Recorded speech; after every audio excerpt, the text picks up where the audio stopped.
Good evening. I'm Ross Bryant, your host and game master for this session of the Arkham Horror role-playing game.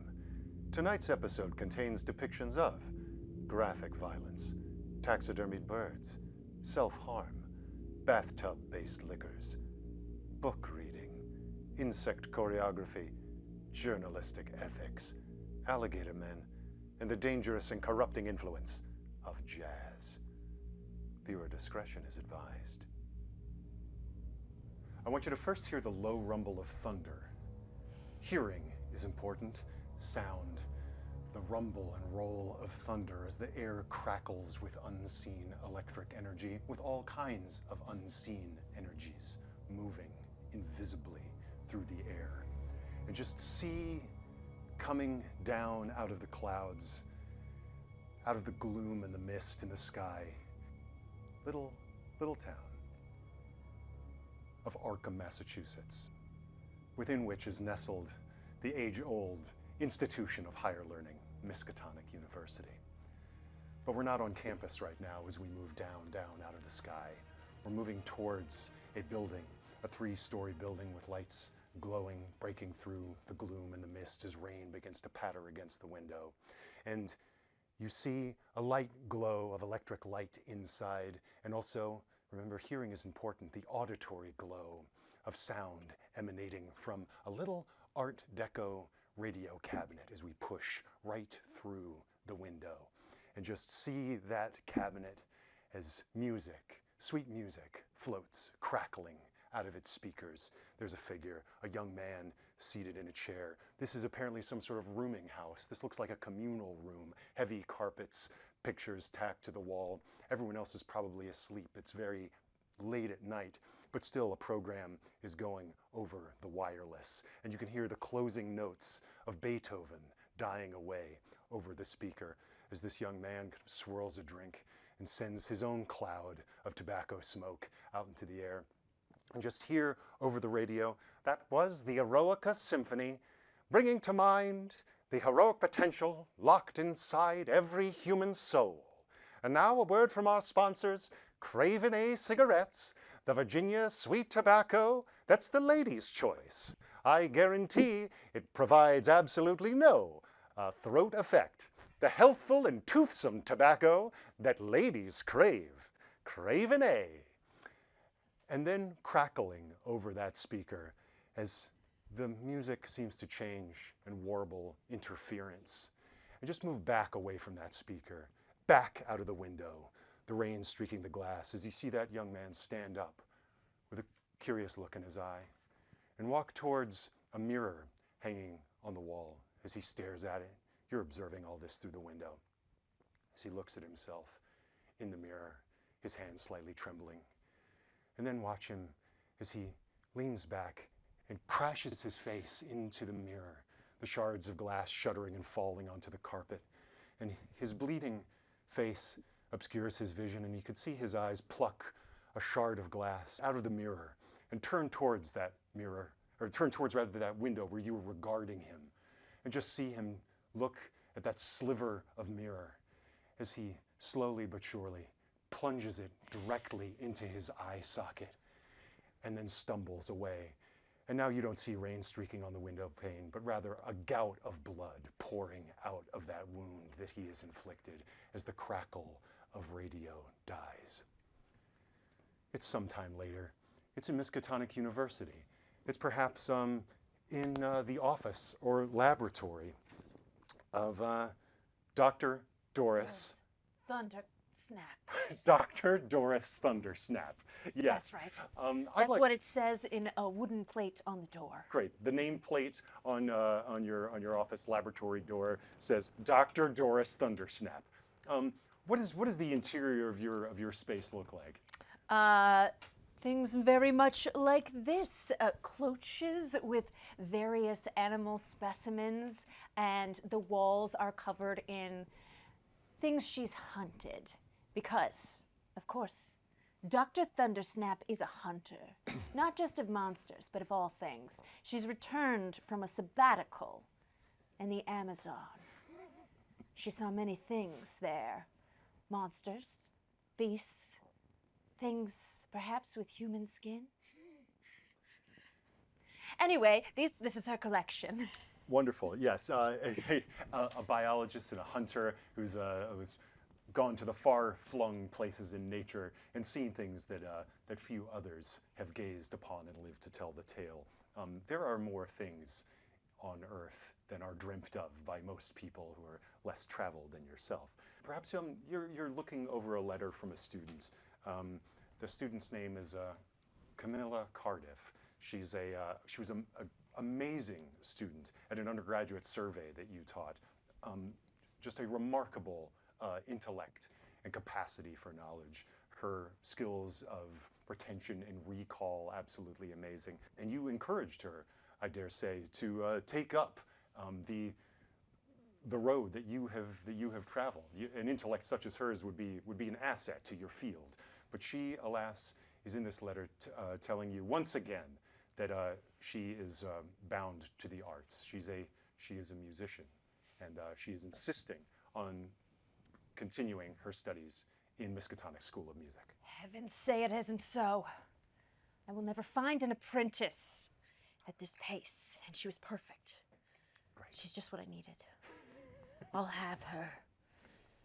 Yes, it's here. I'll have her. If my name isn't Dr. Doris Thundersnap. Thundercraps. Thunder, dare I say, snaps in the distance, as you make this rather malevolent sounding oath. And we see you swear this, your shadow cast upon a skull of curious origin there in your little cabinet of curiosities there. And I think to myself, it's only because I see she has the potential to protect what could bring this university and all its students to harm. We need people who can protect from the unseen threats of these beasts. Yeah, you've been in all kinds of odd places and dangerous places. You know that terrors abound in the shadows beyond the scope of civilization and perhaps within. On the other side of campus, in fact, beyond campus, outside of campus, let's go to the offices of the local newspaper, the Arkham Chronicle. See a room just its own weather system of cigarette smoke. As people in arm garters are ripping cigarettes, typewriters are click, clack, clack, clack, clack, clack, clack, clack.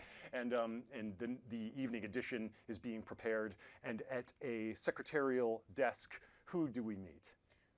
We see Adelaide Thorne feverishly taking notes, occasionally coughing and sort of wafting away to continue to see her boss's face, because he never takes the cigarette out of his mouth while he speaks, so she's trying to read his lips. That's right. It's an open in the case, kid. Classic case of the bohemian spirit being a little too much for itself. Got it. Only terrible the way he done the deed. Anyway. The deed? What was the deed again?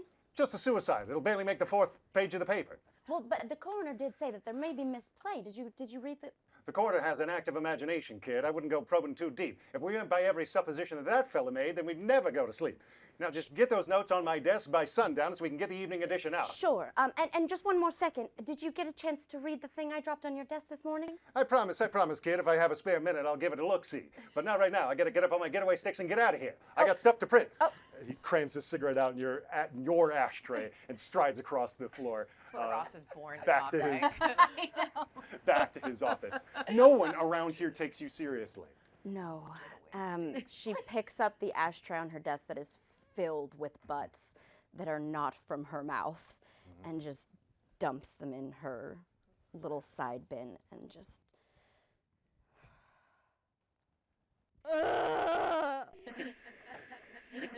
And no one around the Chronicle seems to be taking seriously something that you have noticed. That there have been a few of these odd acts of self-destruction. It doesn't make any sense.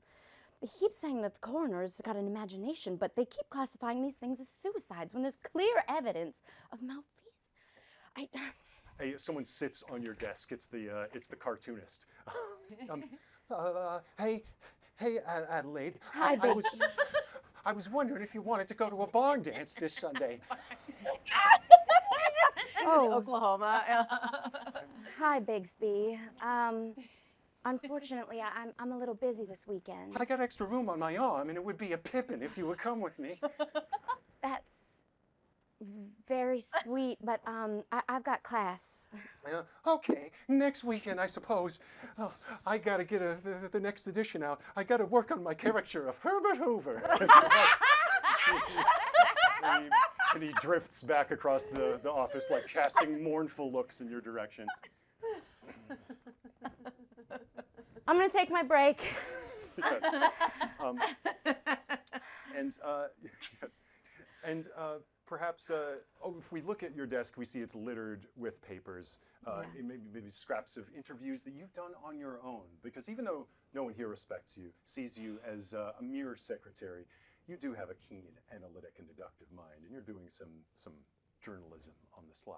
My parents used to call me nosy, but I like just to think that I was destined to tell the truth.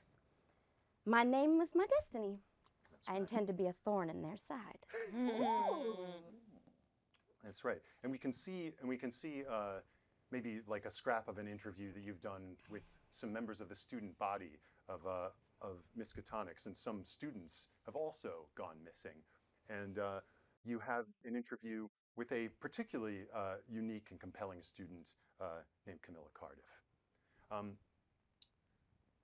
Let's move past some bubbling Erlenmeyer flasks sitting on Bunsen burners. The sound of capillary action is the sound of capillary action as fluid is moving up pipettes and dripping into cups. We're moving through a chemistry lab, and in its back, who do we see? Well, we see Elron Henderson kind of working away. On first glance, it seems like something scientific, but when you see kind of the funnel of one of the tubing kind of lead to a kind of jug, you realize that it is just someone making some moonshine. Of everything. Yes. So he just kind of bubbles and he looks over everything and he's kind of taking notes. Yes, a chemist whose specialty is ethanols. Yes. And what can you tell us about Elron? He is I want to say that he has a rather odd position here. He's in the chemistry department, but he rarely teaches a seminar or a class. Yeah, he has very few classes. He does just enough to qualify him to stay on the payroll. Anyone tries to look too deep in his files, it just kind of seems like it just kind of showed up. There's not much there to it. He's a new hire that seemingly comes from out of town, that was kind of shuffled in the fray by someone on the inside who seemed very enthusiastic to add him to the faculty. So now he kind of just sits in his class, and he always seems to be gone at nights in his fancy newfangled vehicle that he kind of does runs out of town and comes back. Wonderful. And if it's not altogether clear to everyone, it seems as though our friend Elron is perhaps has a past in the illicit alcohol trade, and dabbles obviously still currently, but is making a go after pulling some strings here at Miskatonic and going legit. He's going underground and perhaps putting all that behind him. Yeah, as like to himself, he's like, yeah, just a couple more deliveries, and well, I'm just gonna won't have to do any more deliveries after that. So, Professor Henderson after that. Yes. It has a nice ring to it. It has a nice ring to it. Yeah. The door opens. It is Camila Cardiff, a young woman in the sort of gloom of this room. She has a sober expression, but there's a vivacious attractiveness to her. She walks across the room. Her hands are laden with papers. She kind of sets them down, and she looks at you and says, "I broke the news to Dr. Thundersnap. I'm being pulled in every direction, but I have to go where my heart leads me, I'm afraid. I've made up my mind. I simply must pursue music. It's not what my parents would want, but I've been given an academic scholarship, and so I think it's my right to go where my soul is guiding me." Well, of course. I mean, my family wanted me to stick with the family business, and I too decided to follow my heart and do something much different. And that's what landed me here. And, you know, I got to tie up some loose ends, but after that, there's going to be a lot more classes from me. And hopefully, if chemistry strikes your fancy while you're, you know, stringing those tunes, getting those flappers dancing. Well, that's just the thing of it, Mr. Henderson. Yes. Is that music is a kind of science. The vibrations, creating vibrations themselves in the air. The music of the spheres. It's all science and art commingling together in some great braid. And perhaps I can prove some way of uniting the two. I hope so. I'm certainly glad that you were my faculty advisor, for I can tell that you yourself are a self-made man. Yes. So many people around Miskatonic are here due to the wealth and privilege of their families, but you and I are different, aren't we? Yes, of course. We are guided, and we're breaking through places that we probably wouldn't normally be, you know. But here, I say go for it. You're starting to doubt yourself, and you should. Thank you ever so much for your encouragement. It means a great deal to me. Yes. She gathers up her papers. It only, I couldn't face her. Dr. Thundersnap is a terror when she's upset. Oh, yes. The rumor is she carries a pistol to class underneath her skirts. Yes, yes. Very, very weird to do something like that. And at the time where he kind of like touches his breast pocket to remind himself that his switchblade is right there. Very weird. I've tried talking to the higher ups, but you know. Well, thank you all the same. Yes. I look forward to a productive semester. Good evening, Mr. Henderson. And Good evening. as she leaves, as she leaves as her hand reaches for the knob, there's a knock at the door. I thought I might find you here, Camila.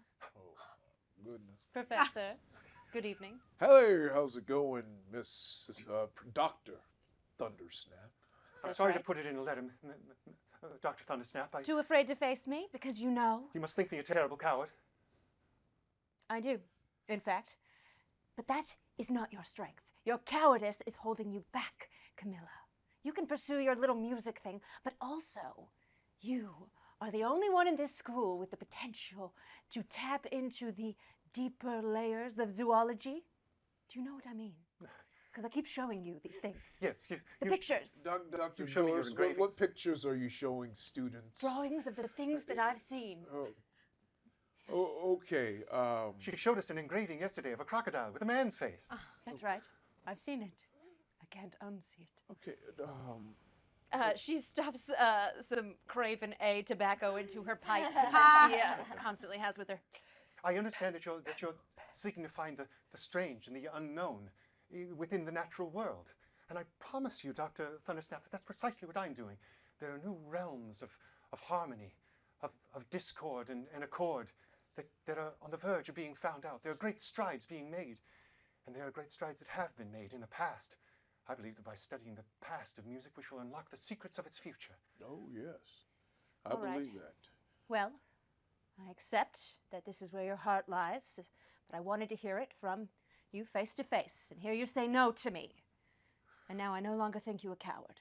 Thank you for this But lesson I in will bravery. say, perhaps if you find the correct vibration, you could discover the mating call of the alligator man. And if you think you're onto such things, you'll find me, yes? Yes, of course. It's said that much of music is an attempt for humans to imitate birdsong. Music and nature are intimately combined. And so I'll think on this as I take your advice and think about vibrations. Yes. Yeah. And if you need to see any taxidermied birds, you know where to come. I know where to come. Thank you. You've given me quite the lesson in bravery. And with a little click of her heels, she's out the door. Professor Henderson, Doris. do you have any chemistry you need assistance with? And so he walks over to his desk and he kind of like pulls open, and he has like a jar. Here you go. She walks over with a thunderous gait. One leg that has a bit of a stomp to it. It's something that she came back with after her sabbatical. and no one's asked her about it or knows quite why. Yeah. But there does seem to be a metallic clank to it. Yes. I thank you. And before you grab it, like, and remember, no one knows about my extracurricular experiments. Here's to that. Yeah. Here's to that. And she downs whatever weird thing you made today. Yeah. Oh, it was some special moonshine that I've cooked up. Great. As you see the burn of the alcohol play over the eyes of Dr. Doris Thundersnap, let us move across. She takes 5 damage. No. Okay, that's fair. That's fair. There we go. We move across campus, across, and down. Down. Yes, because imagine the most gothic New England college campus you could possibly imagine. Spires and ornamentation on every surface, gargoyles leer from every corner. And in the dormitory, move down to a window looking down into its basement, which is connected to a warren of tunnels underneath Miskatonic, where services are done, where water flows, and God knows what else takes place. And down there, who do we find? You find Mina Mullity.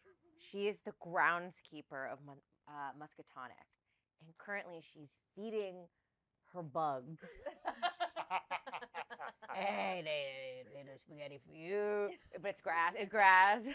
There's spaghetti for you. There's spaghetti for you. And she's got her brass knuckles on. She's got, clearly like a hatchet kind of tied to the inside of her pants. She is a mole person type of lady. She lives under the school. She's off the grid. She is on a volunteer basis the groundskeeper at the school. Not employed. Yeah, not employed. She doesn't want any paper trail tied to her.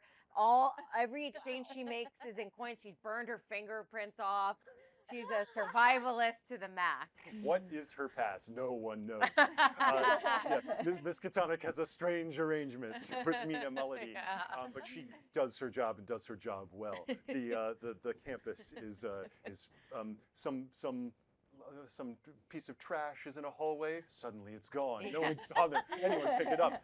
And a ne'er-do-well comes on campus. He leaves with lumps on his cheek from a well-placed brass punch. Shut. Exactly. A dumbwaiter closing. A sewer grate suddenly sliding back into place. Yes, the unseen guardian of Miskatonic keeps her silent watch from the warrens underneath. But from above, suddenly, as the mandibles of your bugs grasp at the food that you're dangling for them, suddenly you hear floating down from above the sound of a piano. Harmonies are ringing out and flowing down through the ventilation down into your sort of underground fastness down here. Your office. Janitor's closet, bedroom. And of course, you know that this is a student who lives up above you, Camila Cardiff, who is playing perhaps something of a composition of her own. It is impossibly sublime and beautiful. We are, of course, in case it wasn't clear through our incredible role playing, we are here in the 1920s. It is the 1920s in America. If we say anything totally anachronistic, I can remind the pedants at home that this is an alternate 1920s, and anything that we say here is absolutely correct about this version of America's 1920s. But you're hearing things that are akin to the most bleeding edge avant-garde music, things akin to Debussy or Satie are sort of wafting down these beautiful tone poems down into your darkness. Mina loves these. She's like, my shows are on. And she's like dancing with herself in the room with her own shadow. Yeah. And her bugs like it too. The vibrations are very nice to them. And she's like, Coolidge, Hayes, McKinley, let's dance. And she lets them like crawl up onto her arms, and she's having a little kooky dance with them. Yes, yes. I Yes. there's So beautiful. just something to just like this scene of like, you know, this bootlegger, this hunter, and this, you know, this journalist, all kind of grounded in this 1920s dark horror, and a gross lady dancing with bugs underground. Quintessential 1920s stereotype. Yeah. Gross. To We've got- the we've T. got- She's doing the whatever bug. Yeah, the Jitterbug. jitterbug. It's officially, Folks, she's jitterbugging. yeah. Officially has turned into a Guillermo del Toro movie. Oh, It's yes. just gross. But as if you're saying, we've got all our classic 20s archetypes: our cub reporter, our bootlegger, our gun-wielding academic, and our mole person. But yes, but if we can see you jitterbugging, McKinley and Coolidge dancing on your shoulders, Yeah. and Yeah, can I hit the ceiling with a big stick? Play Fugue 3! yeah, sing my angel of music. Yes. Wonderful. And with that, let us close the door on our sort of introductions to each other. It's weeks later. We are in a common room at Miskatonic University, and all of you are present. Just imagine the sort of Chesterfield sofas, high-backed chairs.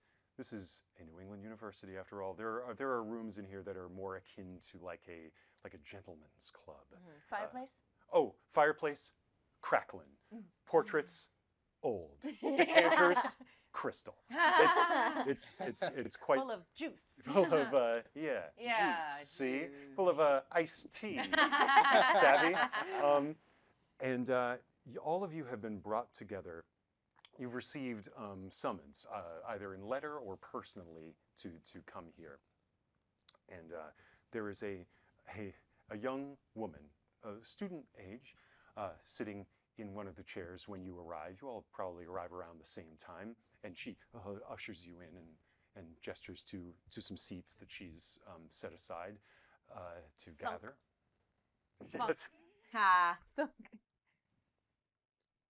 And if you're all gathered there, I don't know if I've precisely made your acquaintance. Yes, in case there was any confusion, I am Francis Choate. Yes, Choate. Yes. Francis Choate is very short. She has huge round glasses that are extremely thick. They're the kind that make her eyes almost like 4 times larger in the lenses. She has a fashionable bob, an attempt, but it's maybe not quite working. Me too, girl. And yes, she's got like a little tweed jacket on. It's maybe she's not the sort of person who's paying attention that much. The buttons are a little off kilter, but she's looking at you with her huge eyes, kind of blinking at you. I sort of scoot my chair a little closer and go, "Of course, dear, we have English together. Now tell us, what do you have to say?" Yes.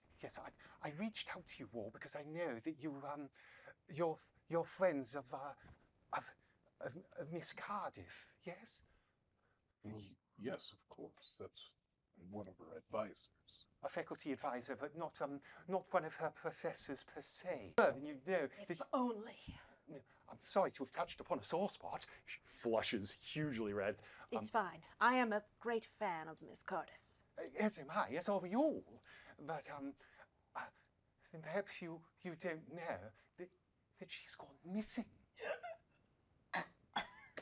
She like reaches for a tumbler of. I don't want any of your juices up here. Mina, Excuse are you me? all right? Yeah. This probably hits you hardest. Yeah, Mina's sitting on the floor. She doesn't want these chairs. She doesn't find them comfortable. Shall we fetch your bugs? I don't want them to know about this. What the hell happened to her? She's the angel of campus.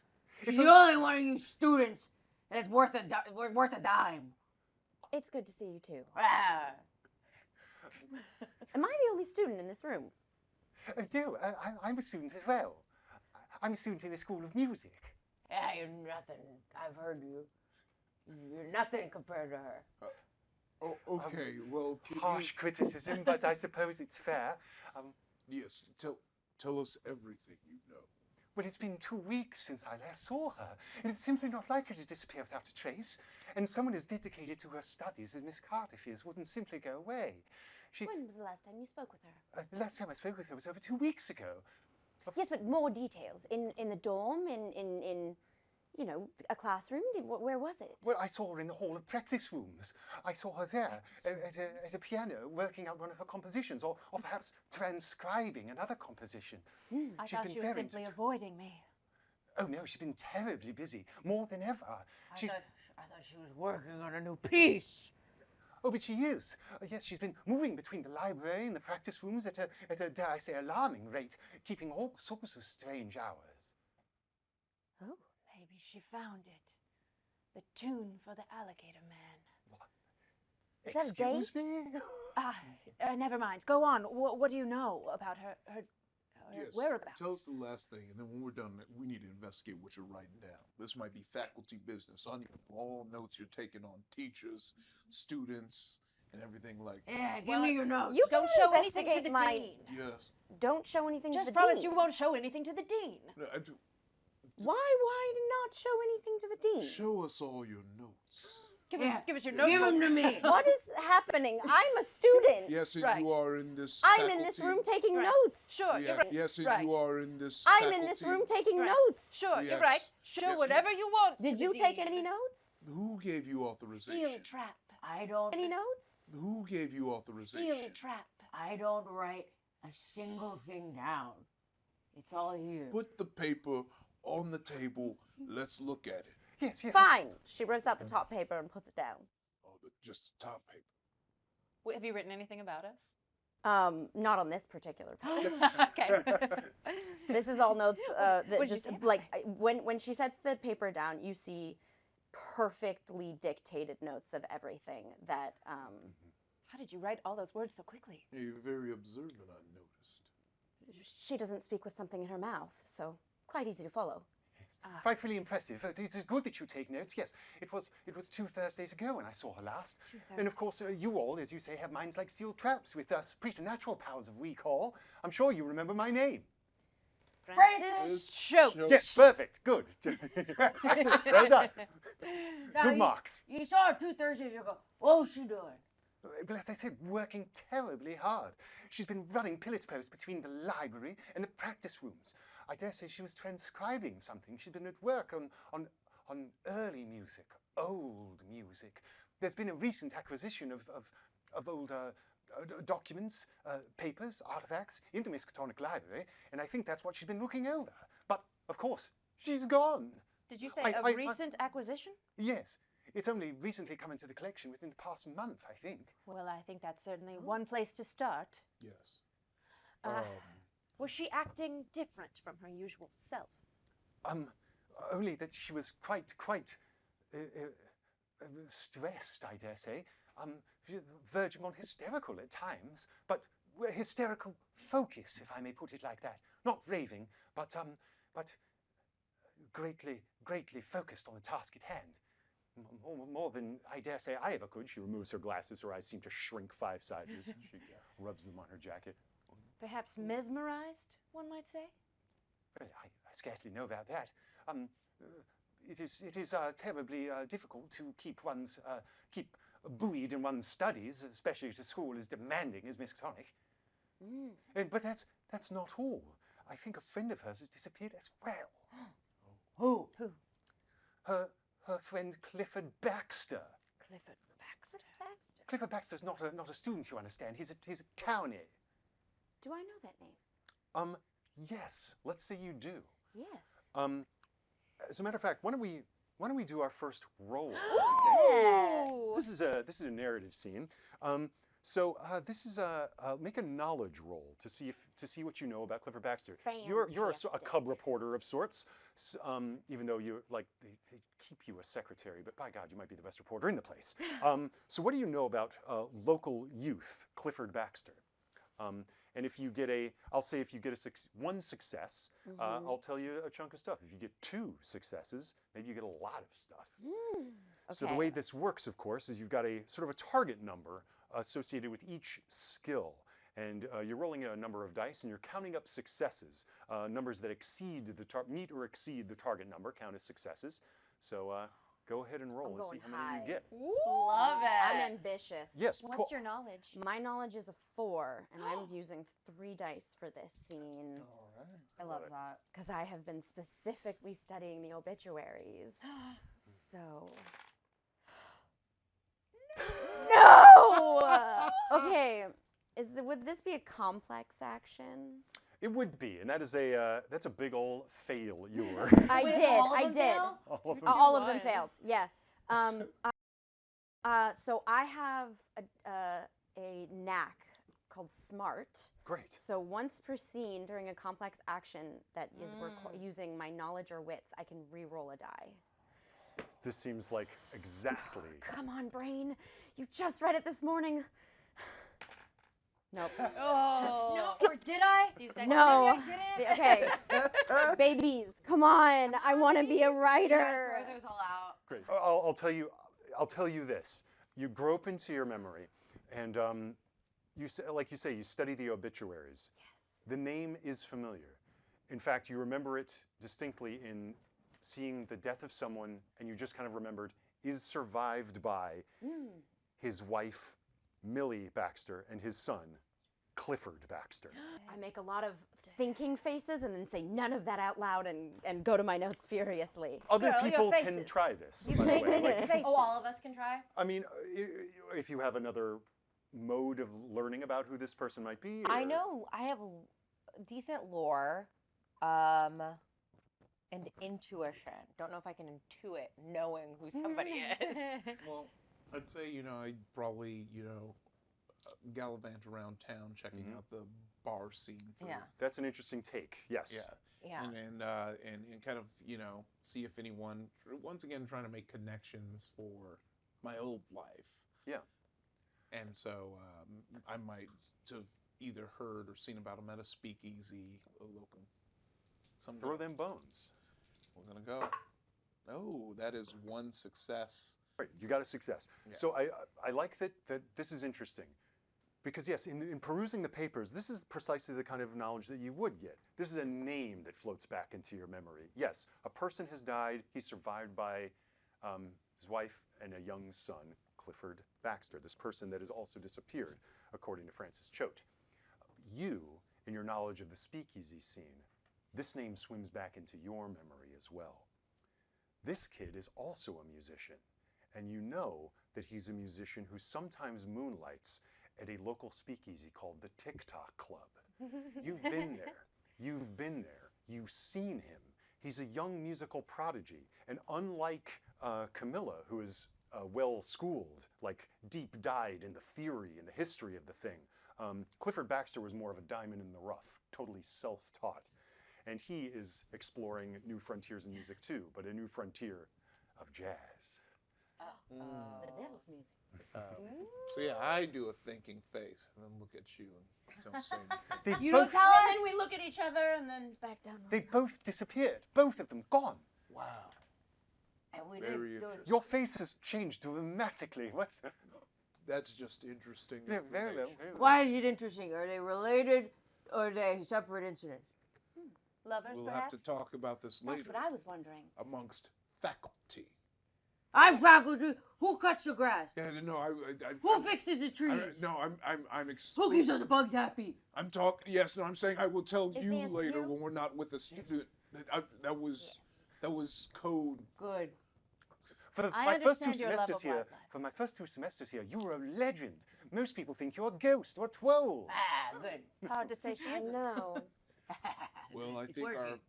first stop should be the library to check out this book that's been checked out. Oh yes, you could look into what she's been studying, of course. And Well, yes, the shipment of artifacts. I'd like to inspect it. since you don't technically work for the school, Ah. do you have a set of keys that would allow you to enter students' dwellings? Yes, do you have full access to all of the school? Now, can I say that I don't have keys, but I have other ways to enter the students' dwellings? Damn right. Yeah. I have keys, sure. I'll ask you this. It sounds like we're maybe coming to the end of the scene in this room, Yeah. and we're kind of moving into other things. So my options have been sort of presented to us. I'll lay out 3, and you can, and of course, this is not the limitation on them. If you have other ideas, go for it. But one of them is to go to the library to look at the things that she was studying. Yeah. Another is to go to her dormitory and see what's there.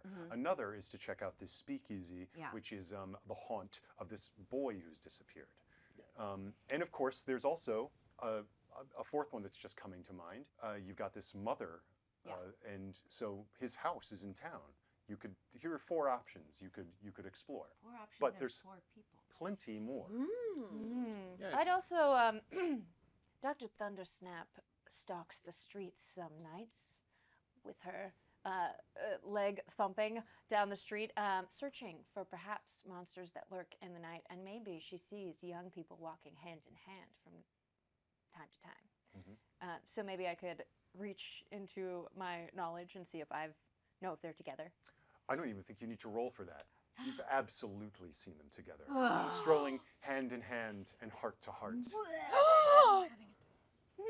Disgusting. Don't do that in public. You Yes. see me make a face like I'm thinking about something. Why is everybody thinking privately? Think out loud to me. Yes, Dr. Thundersnap's face is palpably thinking.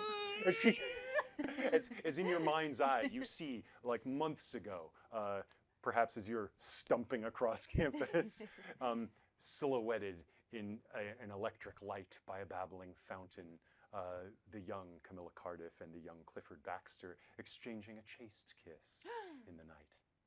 I see. This is why she has no time for extracurriculars. Where would you like to go?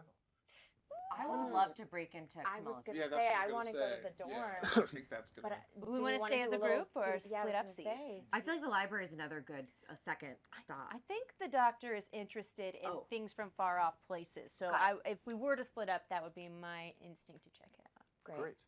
So we're talking about a split ski. Cover more ground. Always fun for me. Ah. Where would you like to go? There's one library group and one dormitory group. Well, I Is that what like I'm the good? dormitory.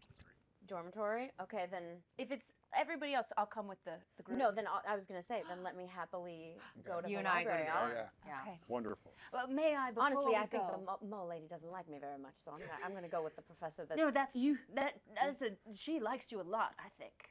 You've yelled at me at least 20 times. in the What did last that have to do with anything? That's a compliment. Is it? I've known her for years. Yeah. I thought you were still. Huh?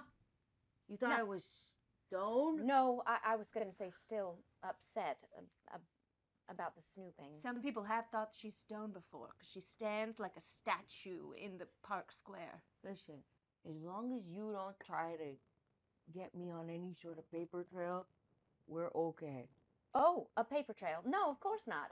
No. Don't write a single thing about me anywhere. Don't write that down. Erase everything. Okay. I'll smudge it. Here. Oh no! Oh! And I may, we may have separate purposes, but I just want to say we're all equally committed to finding Camilla. Yes. Yes. Yes. She plays all my favorite shows. Then I Yes. Yes, of vow course. to aid each of you. I'll come with you too. I'll come as well. Won't it be exciting? Oh, God. Okay, Francis. Yes, You're a bit of a pill. delightful. I get easily winded, and I cannot bear Are you the sun. sure that you want to come with us? It might be quite dangerous. We might have to protect you, and Oh, well, horrors! if you run the slowest, you'll get eaten first. How's your knee strength? Eaten. I've Do seen you really think things. such things are in the school? I've seen Oh. all kinds of things in the jungle, and maybe some have followed me back. People don't What know. is this voice I'm doing? It's your voice. Yeah, it's rubbing off on you. And there we are. as you say all that, a group of guys from the rowing team are walking in, talking in loud tones. Cracking! Wow, that was a Jim Crack maneuver. As they're all just We've gotta get out of here. walking through. And the only other sound you hear as you exit the room is the crackle and hum of some music being played in the radio cabinet off there in this corner of the room, as their voices and the radio make up a din behind you as you depart on your various missions. Let us go to the dormitory. So let's see you outside. I think you can easily. You have perma access to every student's abode. Yeah, can I give you a flavor of how I have the access? Heck yeah! Why don't you tell me what you're trying to do? Okay, I'm trying to break into her dorm. I don't have keys, but I can access every other potential hole in a room. So like if there's a loose floorboard, I can access that, or if there's a vent, I can access that. Great. Mina Melody always has hole access. Yeah. So, so great.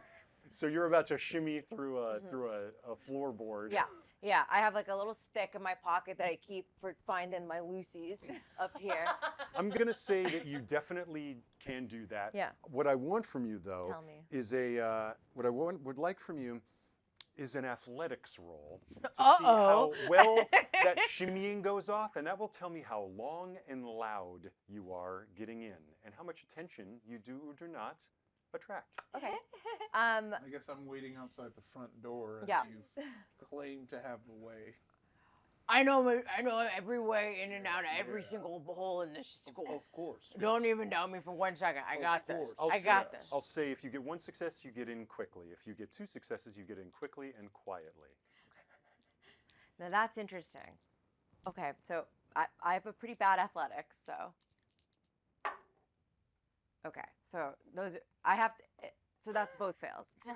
Okay. So what do you You're think? hanging out in the hallway for a long time, Elron Henderson, as you hear bump, crank, crash, bump, knocks. Students are popping their heads out of other rooms, like staring down the hallway at you. Hey, Elron, start singing a song. Sing a song. Oh, Through the wall, you yes, yell of this? course. Sing the song. And, Through the wall, you yes, yell of this? course. Sing the song. and here's where I'll also indicate. I'll indicate that if you are within 5 feet of your friends, you can always aid them. What aiding means is that you spend one of your dice, you just get rid of it, and they get to add a dice to their pool and drop their lowest number. Well, Just put that out there. dropping my lowest number doesn't. Reroll one too. Cool. So one thing about the dice pool, right, is like, so we have 6 die, and we're free to use however many we want. That's right. Here's the thing, though. In a narrative scene like this, what this game refers to as a narrative scene, you use those dice to do what the game refers to as simple actions for free. Complex actions, such as breaking into a room, No, not complex. you roll some dice to get that done. Those then depart from your pool going forward, and you lose them more and more as the scene goes on. This then inhibits your ability to do more complex actions deeper into the scene. So this is kind of like budgeting, where you're doing things, exerting effort, and the expenses you may not be able to exert some extra effort if something pops off later in this scene. Yeah. Well, I will try and do this song to distract the students from the noise and make it seem like it's a student appreciation week, and I've decided to come down here. As you see, we're making a little music. We're banging and Great. Because you technically shouldn't be able to just like keep trying the same thing again and again. I think why don't we just have this? You were trying to get through a floorboard and that just plain didn't work. So now you're trying to get through a different way via his songing. So get rid of one of your dice, make that roll again, and see if you can get it. I'm just curious. Well, no. You get in, as I said, you're going to get in either way, but this ruse has not worked. People are aware that it's loud, it's long. Are they just kind of staring, or are they like? I'm going to say that you have a sense that there's like probably only a matter of time until an official of the university comes to see what's going on. And I think I'm gonna go up to one of these students, and I'm gonna go, hey, look,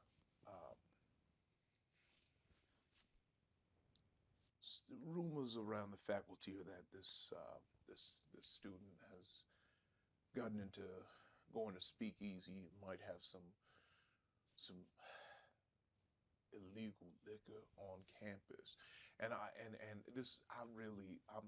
the advisor, and I want to help her out. So they're probably going to try and do an inspection. So we're trying to get in, give her a clean case. She has a scholarship. I don't want her to waste it. So if you see any officials coming, kind of slow them down for me. I want to say that this kid, with just the kind of hair that's so pomaded down, it is like a mirror. It's just shimmering. Yeah.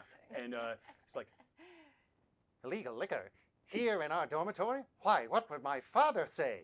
And he's on the verge of going to get like the matron of the house who might put the kibosh on all this. But you are now trying to persuade him not to. Yeah, and I'm using hypnotic tone. Go ahead and use that as the rules describe it. Yes, so with hypnotic tone, I, as a mystic, when my character performs a complex action to persuade someone to do something they want them to do, add 1 to the result of each die rolled. Ooh. And this seems like it's going to have huge consequences, so I'm going to go ahead and roll 3. Go for it. Go for it, dog. I don't know. So that would be, what am I rolling? You're rolling against. Does the knack say what skill you roll? It adds 1 to any die roll. I want to say that this is a. You could put this down to either presence for your sort of like natural, charismatic, hypnotic vibe, or if it's better for you, you could do this as a wits for your crafting. Okay, they of a are cool lie. exactly the same, Okay. which means that those are exactly still failures with 2 5s. Brutal. So Because it's a good. 6. Brutal. This is so good. Yeah. Wow. Yeah. power, though. 6 hitting a 6 is tough. It's Yeah. tough. Yeah. I know. Don't worry, I believe in us. We're gonna succeed one day. This sniveling little guy is like, be that as it may, I think that reinforcements should be called. If devil rum is being brought into our dormitory, what would my father, Mr. Carnegie, say of this? He turns on his heel and marches away. You have mere minutes to search this room. Okay, we're pilfering. Yeah, You're at this moment, the door swings open Yeah. and Mina is there. Okay, we do not have much time. Go find something. Yeah. So I'm looking through all of Camilla's papers, anything on her desk, through any like music emblems she has left behind. And I'm looking for notes or anything Excellent. like that. Yeah. Okay, you're both searching in 2 different areas. Yeah. Wonderful. I think you can, if I can give you cursory stuff, but if you Yeah. want to make this a complex action, do a quick, deep search. You can spend some dice to do that. Let's make it a wits roll or a wits roll, I think, to find something like this. I'm actually going to, and you can tell me if you want this to be complex or simple. I'm writing a note, but I'm making an effort to make it look like different handwriting. Cool. You're as far as taking notes of what you see. No, I'm just just crafting a note. Oh, great. Mm. Cool. You can absolutely do that. Okay. Does this mean you were the one in charge of the search? Yes. Is there? I'm saying wits, but is there something else you'd like to be So trying what's here? interesting is here's what I'm good at. Melee combat. Doesn't seem appropriate. Doesn't seem appropriate. I have a 5 in wits, so it's not that great. And my max is 4. That's pretty. Yeah, that's You better think? than a 6. Better than a 6. Okay. I will try my wits. And I would offer that, Tell me. like, you have, in terms of the economy of these scenes, you've got mere minutes. Okay. You've got 3 dice left. An option is to Okay. burn it all right now. Is an option.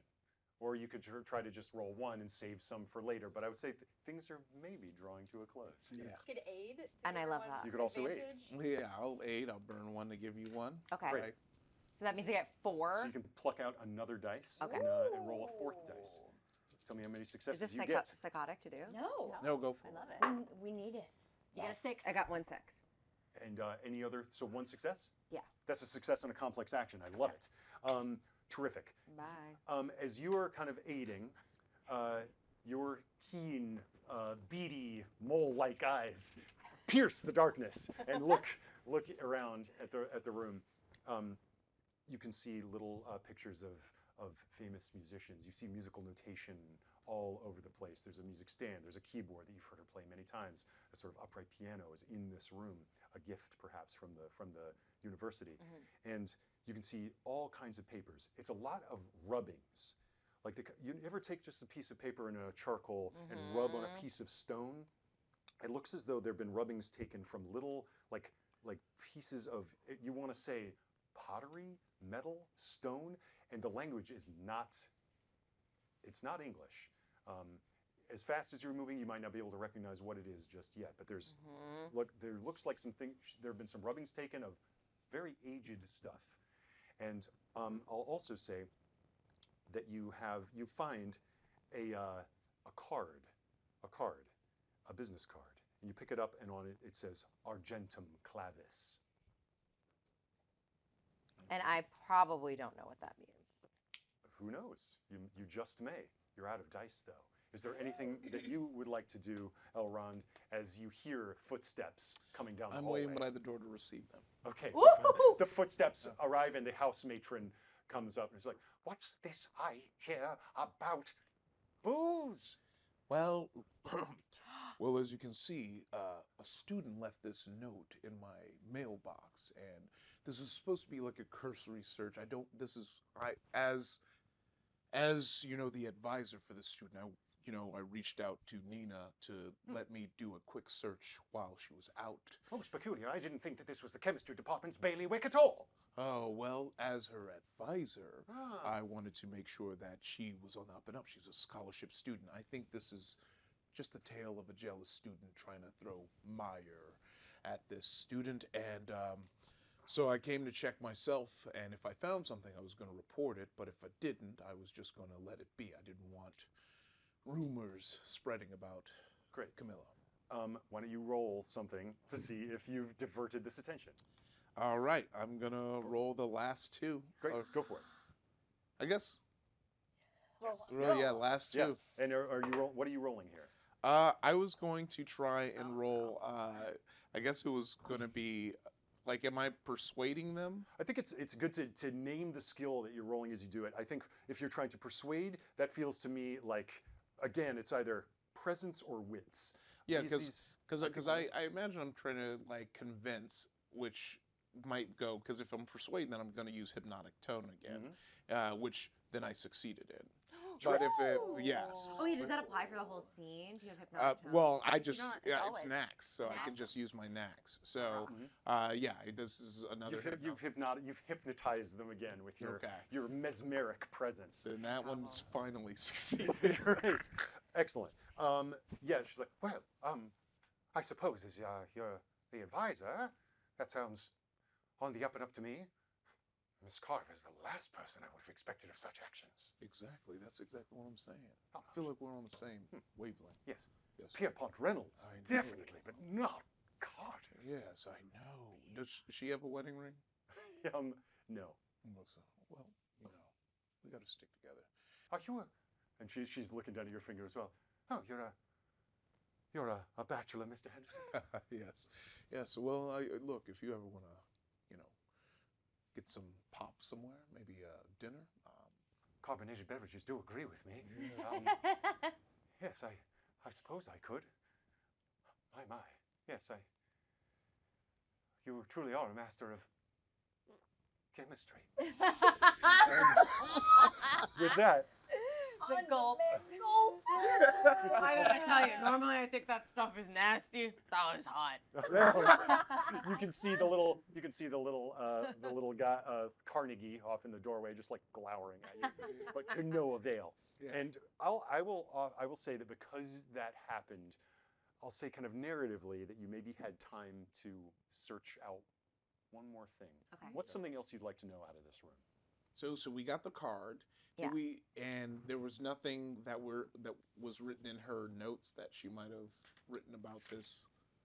Written about Clifford Baxter or the book that she was checking out. Yeah, I think great. I'll give you 2 for the price of 1. Ooh. You find a MASH note from Clifford Baxter. Okay. It's a flowery prose of a sweet young lad.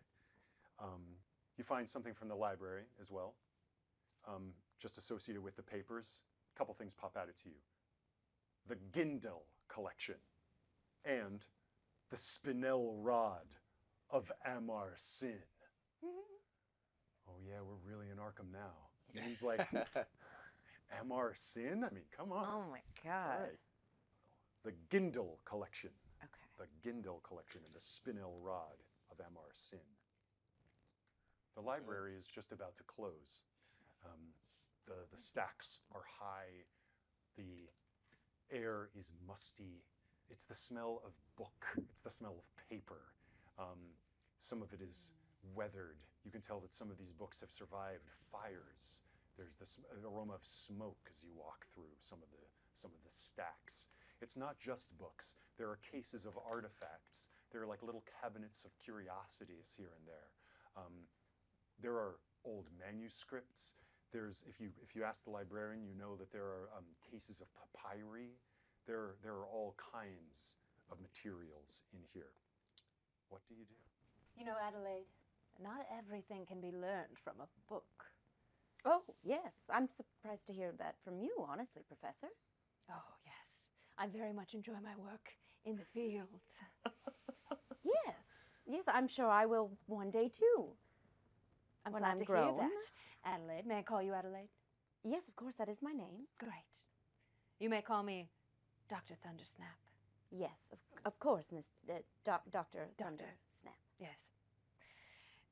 I stomp on. Is Francis with us? Yes, absolutely. Oh, great. You're still here. Yes. I could direct you to the musicology section if you care to see perhaps what it was that she was looking at. Yes. Certainly. Maybe you should walk a few feet in front of us. Oh, certainly. I suppose if I'm the guide, it only makes sense that that's the makeup of our marching order. Tally-ho! And she walks down the hall towards the musicology section. She's looking. And it's like, oh, I suppose if she's looking at it might be more in the order of a recent acquisition. And she kind of looks off to the side, and there's a little alcove set off full of much older books and cabinets. And in there, you look in and you can see all of that. It's full of books and stuff. And above it, there's a little plaque. The plaque reads, early music from a generous grant from Lester Gindel. Lester Gindel. Do you I know don't think that name? I do not, but I haven't studied much music. Should I take the left and you take the right? I'll go ahead and put out, Yes. as you say that, for nothing, Lester Gindel is a wealthy man about town. He's a wealthy resident.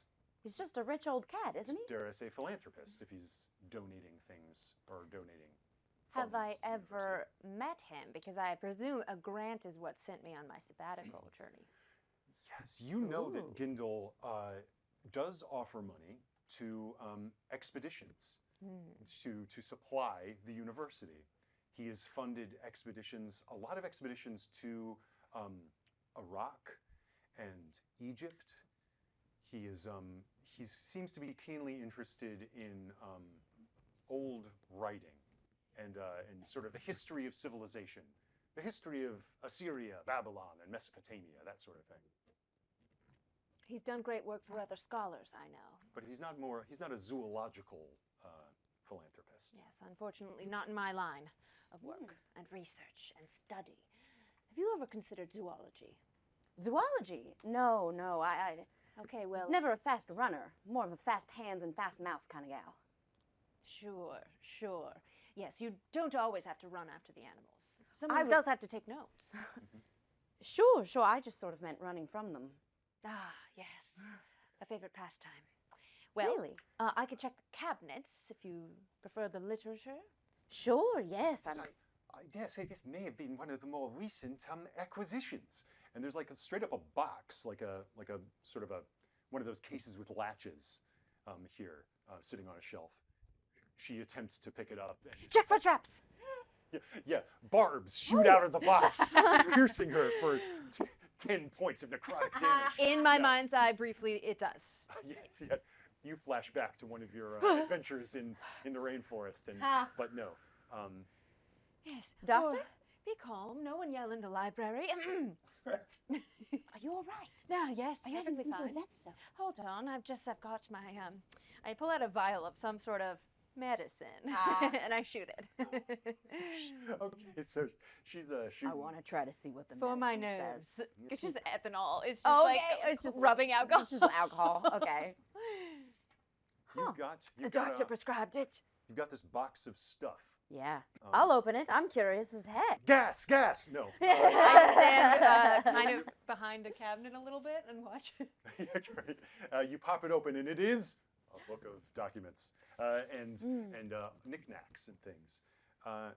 So yeah, go ahead, and this is one of those times where, as a reporter, let's put that research. Research. into Wonderful. effect. Why don't you give me a roll to see how well you parse this information? Great. It's just a bunch of old stuff.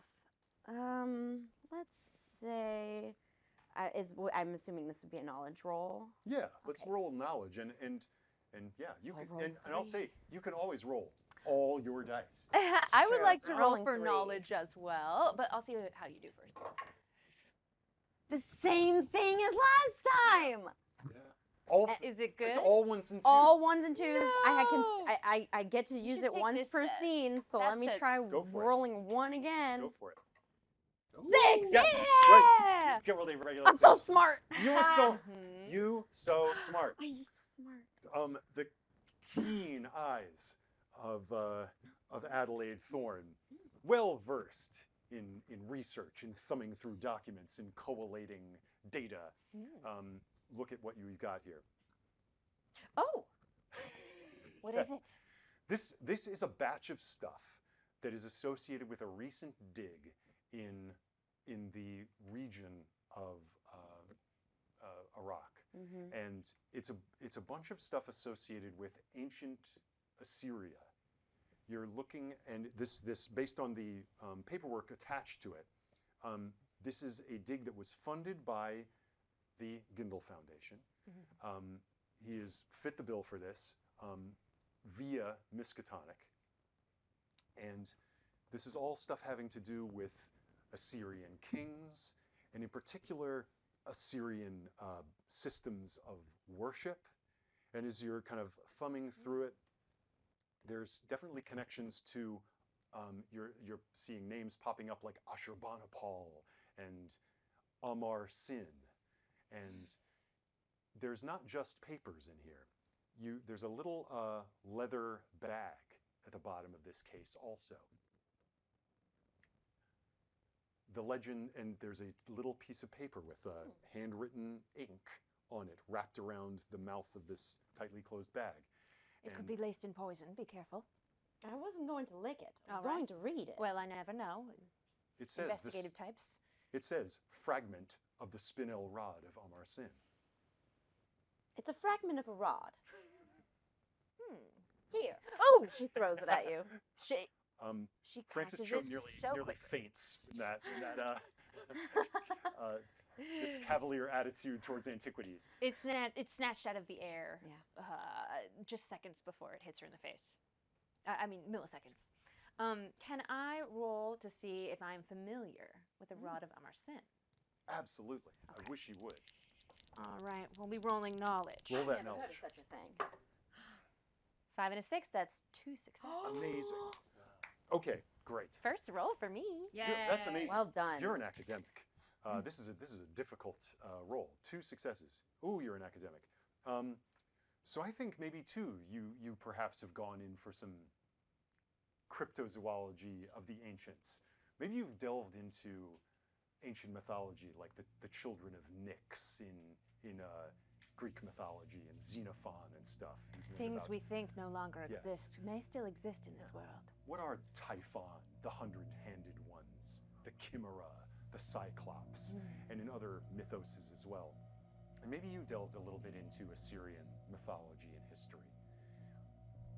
You know that Amar Sin was a heretical figure in Assyrian antiquity. He was the leader of some sort of religious sect that opposed Amma and Marduk, the gods of Assyria. This was sort of a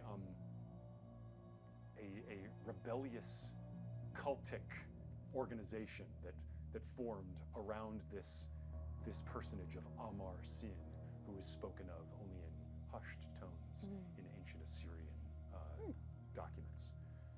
This rod is a writing rod. It's the kind of thing that ancients would have engraved on the surface of this rod and sent it places, placed it in clay or other malleable substances, and by rolling it out could create copies of writing. So there was writing on this rod. The spinel is a type of gem. It's like a blood red stone with this sort of writing, this cuneiform text on it. And if you had this rod, you would be able to reproduce whatever was written on the rod. Francis, quickly, paper and ink. I Relay all of this information to you, Adelaide. wow. There. Have you encountered anything like that before? No, but I've read about all manner of things that come in animal shape, and this sort of thing is just amongst the pages. Yes, and speaking of, it was said in the legends that Amar Sin was attended by things that bore the shape of beasts, and not of beasts, that were unlike beasts, things that wore the shape of men. Like a crocodile? With a man's face. Just like that. Wow. And in fact, for that amazing role, I'll even give you a scrap of paper that you find in here.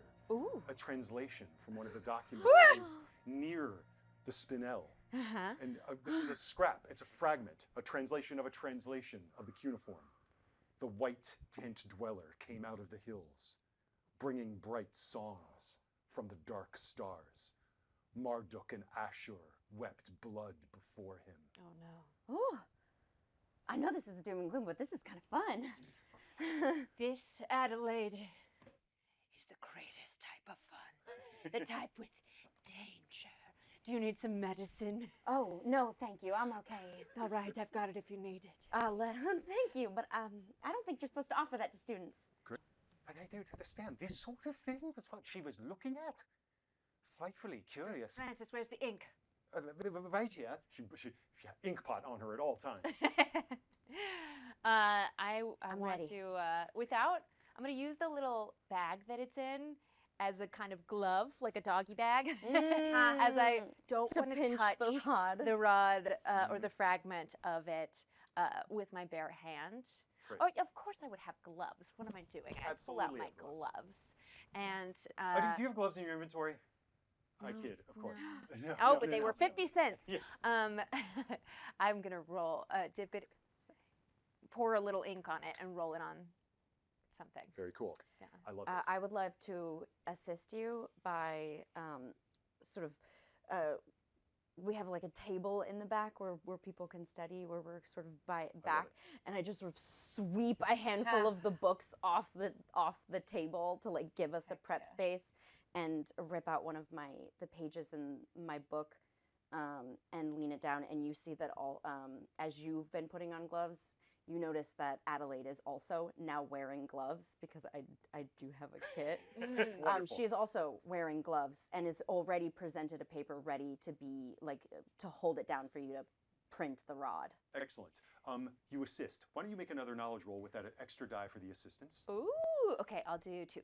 Get rid of one of your die for Just the did. assistance. Great. 3. So confusing. You'll get stuff either way. Oh, we got a 6, baby. Wonderful. What's it say?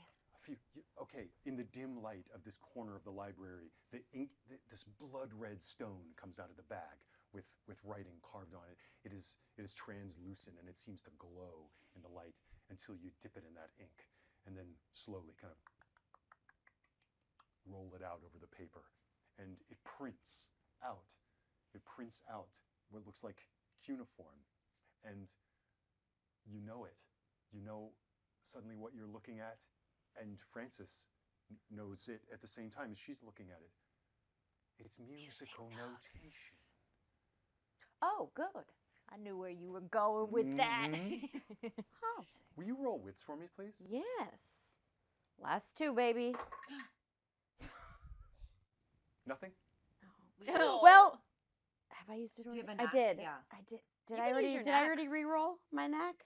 This Once turn, per this scene. scene. This scene you That's did. fine. Yes, I yes. did. Once per Then scene. we're fine. Um, Yeah, it's only once per scene. Francis, Yes, you read sheet music, do you not? I do, but I read the traditional chromatic scale. I couldn't. Perhaps this is what Camila was attempting to transcribe in the way that someone would translate this scrap, the cuneiform Assyrian writing into English. Perhaps she was taking this Assyrian notation and transmuting it into a notation that could be played with a modern instrument. Steel yourselves. I believe we are dabbling in something much darker than mere translation. I say. And why don't you roll wits for me with your remaining die? 1 die remaining. Ooh, what about intuition? You can roll intuition. Okay. Sure. Whoosh. Nope. Great. What a success you've had. How much you've learned. Do you take the gem with you? Do you put everything Oh, back? yeah. I put it back in the bag and slip it into my pocket. Great. And then I hand you the scrap with the translation. Great. Wait for that ink to set. Wonderful. I take and just powder it. I'm just going to start treating you like my assistant, and I just walk out. Don't be too good at a job you don't want. Cracking. Wow. One step closer, but I only wonder what this has to do with her going away. The plot seems to thicken, she says. And what a victory. And of course, you failed this roll, so you don't notice what was watching you. Step clump. we- Step clump. We move into the next little moment. What would you like to investigate next? Those same things remain. The household of Clifford Baxter, young jazz musician and young Romeo, and the speakeasy, the TikTok club. Do we meet up maybe on a quad between the dormitories and the library? To the quad! Smash cut to the quad. Lightning, crash. Thunder, snaps. Snaps. Thunder very much snaps. Snaps like a presence? delicious sugar snap pea up in the sky. But yes, let's say, yeah, thunder is rolling. You walk outside. It is not yet raining, but there's the smell of rain to come. You walk through the quad, passing the buildings of Miskatonic University. Our friend Mina knows that we're walking above tunnels that bore through the ground beneath. You can hear conversation and radios playing out of windows adjoining where you are. But you all meet, having learned what you have learned in the dormitory and the library, respectively.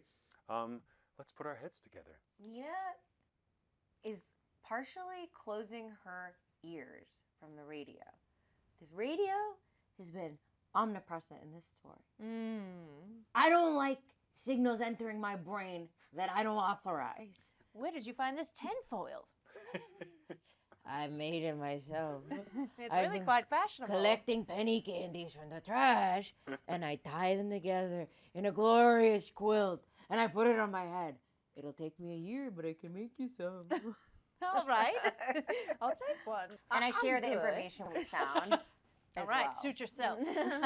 I share the information that Professor Henderson and I found about the pottery, metal, and stone, like kind of etchings, the business card that says Argentum Clavis, about Clifford's note with the flowery prose, about the Gindel collection, and the rod.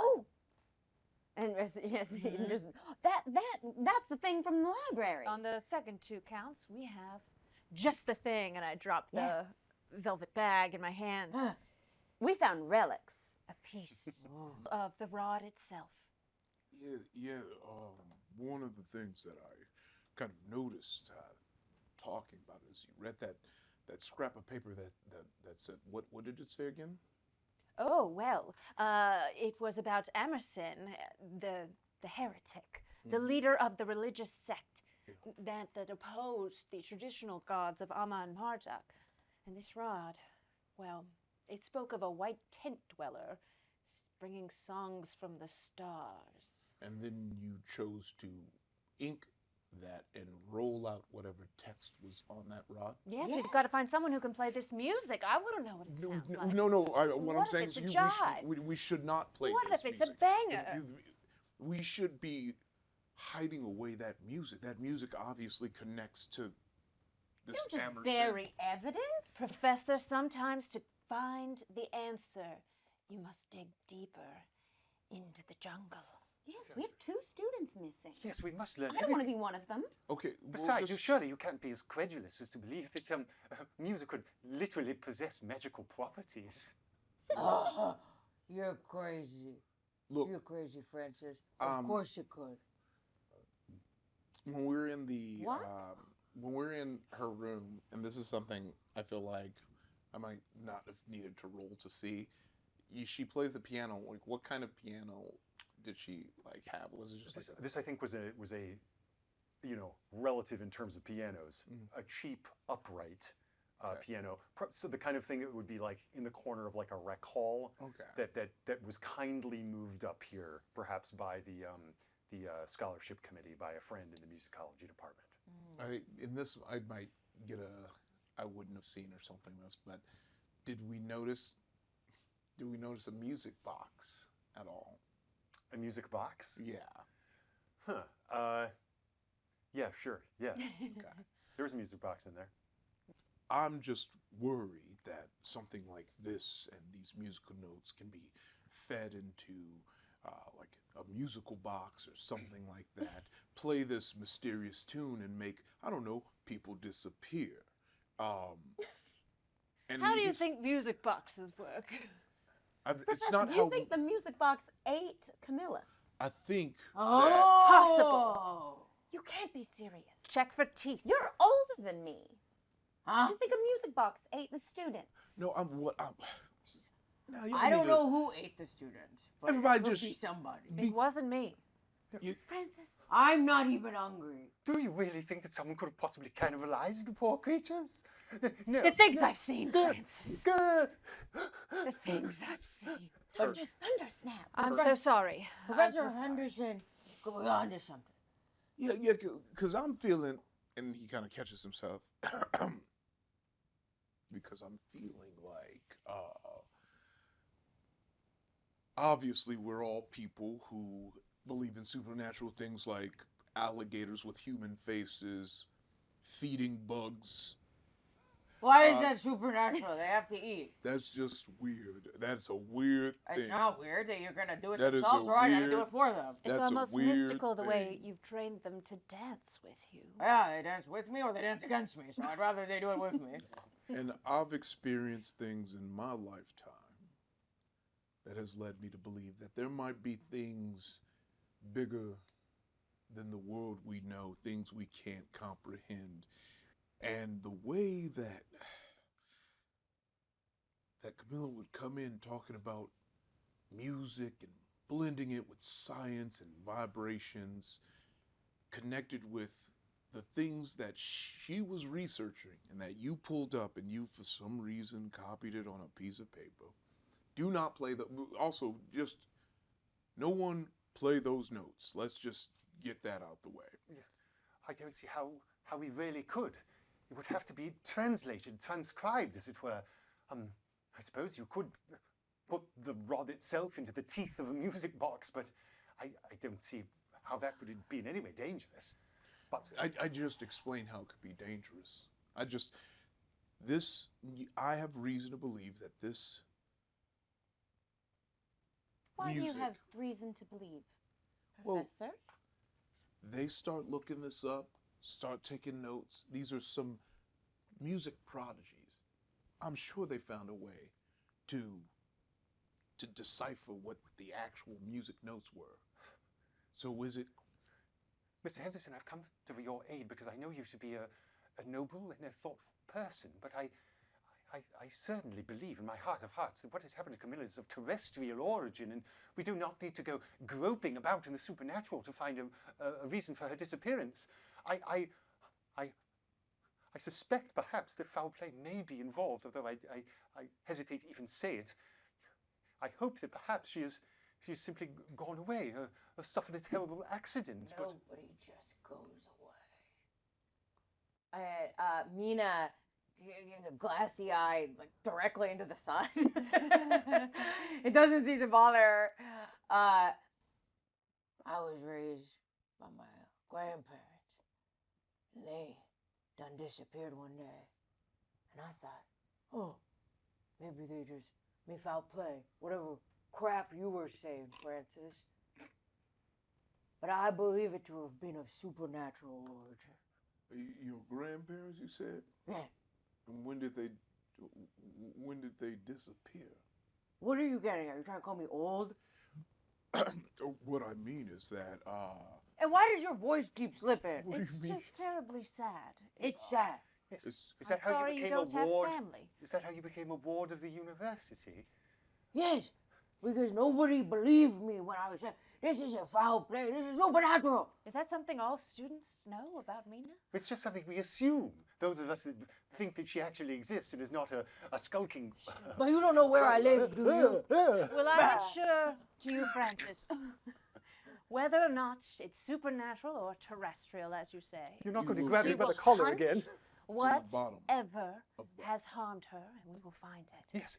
I think the leads that we can follow is this Clifford Baxter, her young lover, his musical whereabouts, because if, as you say, we must never play these notes, and she has transcribed them, they must exist somewhere, and to protect others, we should confiscate them. We also have this business card you've acquired. Yeah, yeah. Argentum. Argentum clavis. Argentum clavis. So, and I'll also say that the MASH note from Clifford has a return address. So you've got the address of his home. You've also got the speakeasy that he played, the TikTok club. And as for Argentum clavis, why doesn't those of us who think they are into Latin translation, if you know it, go for Something If about a photo lab. it. Why don't you roll knowledge to see if you know what that means? Okay, I'll roll 3. Clavis 6. Sorry. Argentum clavis. Clavis is key. Argentum would be silver. Silver key. Silver key. It's a silver key. Does that mean anything to you? A key's on a piano? If someone can make an extremely difficult knowledge roll, maybe they know. I'll try. 3 successes would be Silver necessary. key. Roll them all. I have a 6 in knowledge.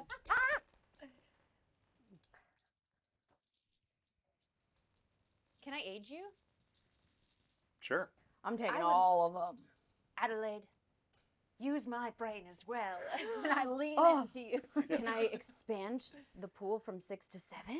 You can roll more dice than your limit because you're being aided by the ample brain of Dr. Doris Thundersnap. Silver key. They just gave you a Latin translation. What does this mean? This Do you have 3 means- successes? I Oh my have God. 1, 2, 3, 4, 5 successes. Okay, the Just knowledge. need to roll all of them.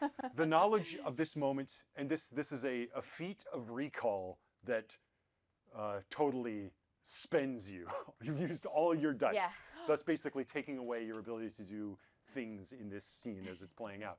But you've achieved Faint a little, I get you. so many successes right now. Yes, you cascade back.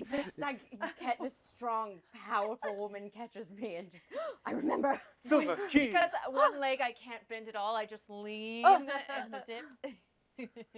You're a reporter. You know the goings on around town, or not technically a reporter, but you talk to them all the time. You take their notes. nosy. You ghostwrite their damn stories half the time. One of the most recent buildings to be put up in Arkham is a very tall and very modern Art Deco. It's not, not a skyscraper. Arkham is not Boston or New York, but it's, 5, 6 stories tall, with a huge Gothic, by way of Deco, spire on the top, almost like a church steeple of an old cathedral. Imagine a Gothic church steeple, but Art Decoized. And all of these sort of Empire State Building deco flourishes coming down to the street. You've walked by it because it's right downtown, rather near where the offices of the Chronicle are. Yeah. And and you've seen it constructed. You know very little about it. The reporters don't know much about it. There aren't a lot of like businesses in its ground floor. There's not retail. You occasionally see people coming and going. But when you see that card, suddenly you're struck with, you've seen devices, sort of heraldic devices in the ornamentation of this building. And you've noticed that one or two of them say, Argentum clavis, with crossed keys in a deco style. And you know that and this is so many successes, in chatting with some of the older, crusty reporters. In fact, let's take you all the way back. A huge cigar in a dark corner of one of the watering hole, another speakeasy, not the TikTok club. The booze here is bad. It makes people go blind. And there is a tumbler of it in front of one of the old reporters, like, you know that building?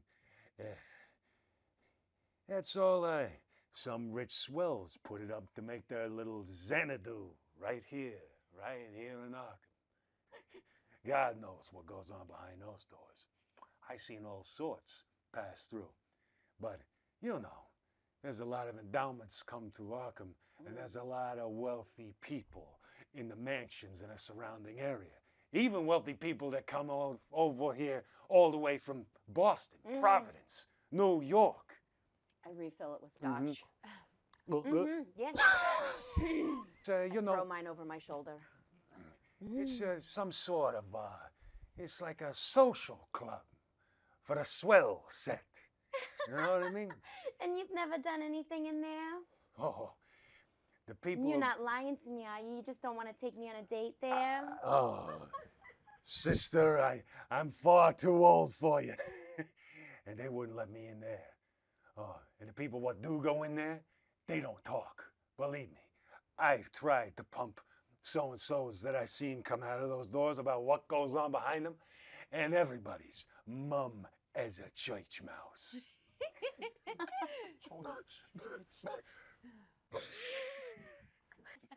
Talking to a skeleton in a suit. Yeah. It's just like cheekbones. And his skin is yellow. No, I got a story to file about Superior Court in the morning. Will you type that up for me, doll?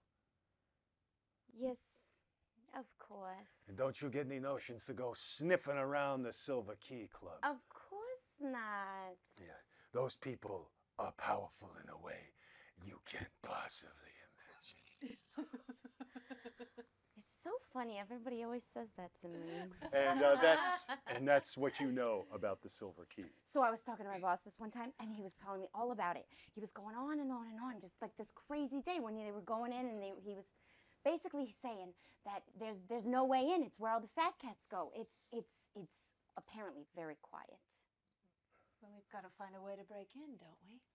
Okay. Do you know a thing or two about Lucy's?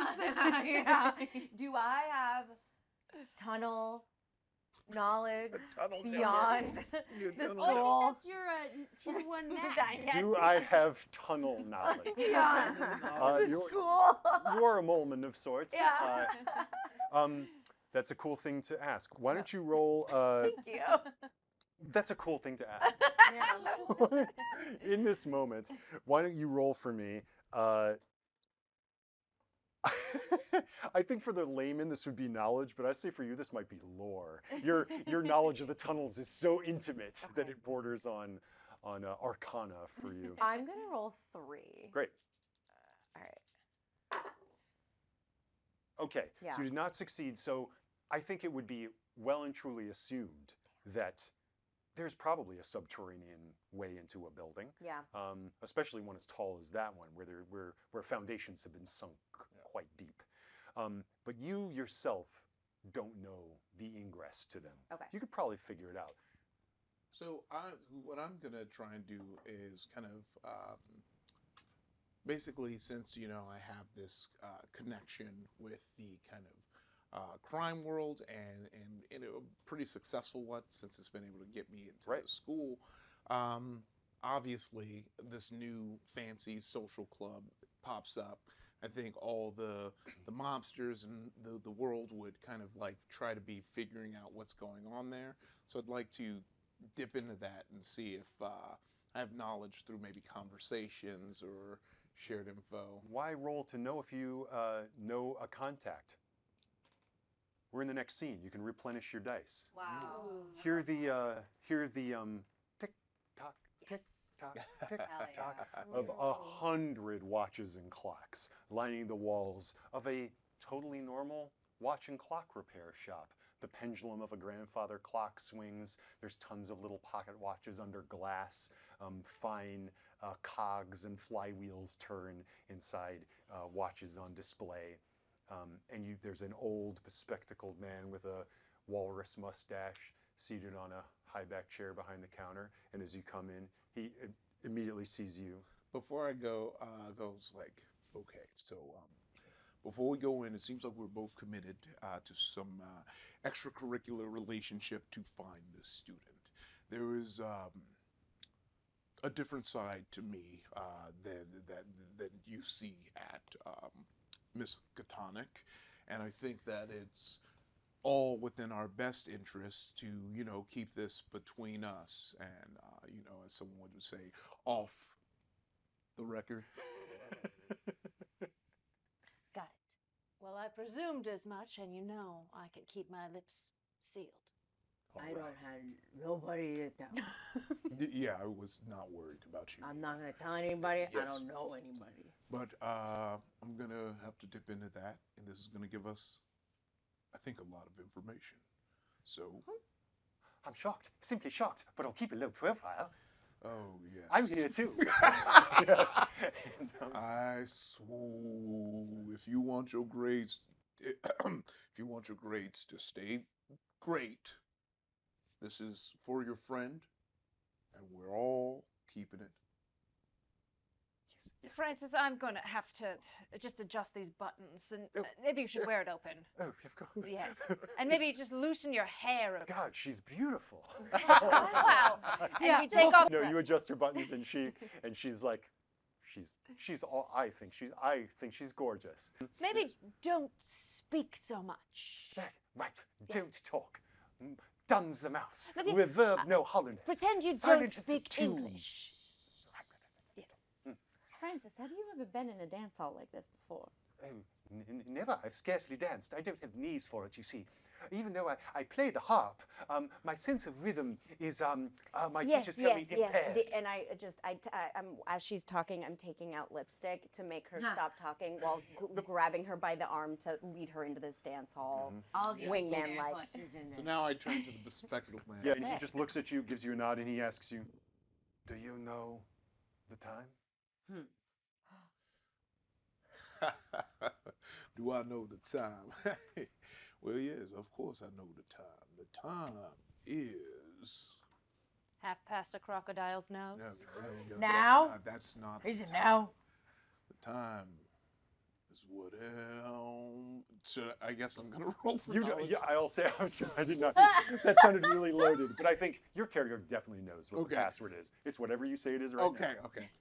Yes, Do you know Yeah. what time it is? I said. it's time to tick-tock around the clock. And it's always a good time to do it. He knocks on the grandfather clock, and the face of it swings open. What you thought was a chamber containing a swinging pendulum is attached to the front, and as it swings open on hinges, you see stairs going up.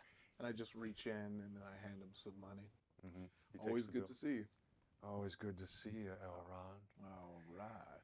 And you go up. The smoke gets thicker, and you can hear the soundproofing of that watch shop, and also the mini ticking is obscuring the sound that is clearer once you go up the stairs of and an upright bass and piano as jazz, hot jazz, brand new jazz is playing upstairs. I'm the last up the steps. Stairs are hard for me. Yes, you stump up the stairs. It's crammed with people. People are smoking cigarettes and pipes. There's a bar underlit with an Art Deco bar back. There are bottles of both bathtub and whiskey all the way from Canada, and some rum from sources who knows what. And there is a little band stage. There's a dance floor. There are people dancing cheek to cheek. and there is a band currently playing. It's a trio. There's a piano, bass, drums, and they're playing a hot swing tune. Do I see like basically like the person in charge around anywhere? You do. You see, let's say this is a fellow leaning on the bar, taking deliberate drags on a tipped cigarette, a little ivory tip. He is dressed in a what do you call it? A double-breasted pinstripe suit, the thinnest mustache in the world, slicked back hair, sunken eyes. This is Dominic Dainty Doyle, who runs this place. All right, and then I head straight for Dominic then. I'm gonna head to the bar. Well, Dominic, you looking so sharp, you about to cut somebody. Well, if it ain't Henderson, my eyes ain't clapped on you in a long, long time. What brings you around the ticktock, friend? Oh, man, I'm just trying to get some information about things I'm hearing. I must be real important. I didn't think you came around here no more. Rumor is you've gone illegitimate. Yes, but that isn't going to stop you from getting that fine Jamaican rum I'm seeing on the shelves here. I don't know what you're talking about, Elron. I'm a legitimate businessman. This is an assortment of juices and fine chai teas. Ooh. All right, well, I'll just get straight to it. I want some information on that weird tall building that just popped up. His face immediately changes. He's no longer smiling. Now, don't come around here talking crazy, asking questions. You're going to start making people nervous, Elron. I'm not asking questions to everybody, Dominic. I'm coming to a close friend. You see, a friend of mine seemed like they had a card. And so I was just wondering if there was something worth checking out in there. There's nothing in there that you need to see, and nothing in there that you need to start asking about. You got secrets, don't you, Elron? All of us have secrets, and the thing about those is we likes to keep them. Yes. You're going to need to put some pressure on this guy if you're going to get him to open up. Okay. Come on, Dominic, you gonna do me like this right now in here? I thought we were good. I cut you good deals. I mean, I can cut you even better deals. I got 1 foot left in the game before I step out, and I can pull a few more strings if you could help a brother out. I don't like someone coming into my place and talking to me about how many favors he can do me. You start asking questions around here, then that seems to me like you're making trouble. He looks across the bar and there's a large dude. In fact, there's a short, stocky dude right behind him that sort of leans out behind him. Like 2 cards.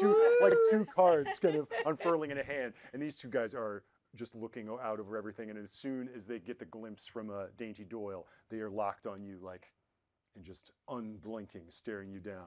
I wave. I don't like trouble. You understand? I run a legitimate business, same as you. I hear you're a professor after all. I wouldn't want your tenure getting revoked. Now, that wouldn't be good for the both of us, wouldn't it? Look, Dominic, I don't know what that club has on you, but you can trust me.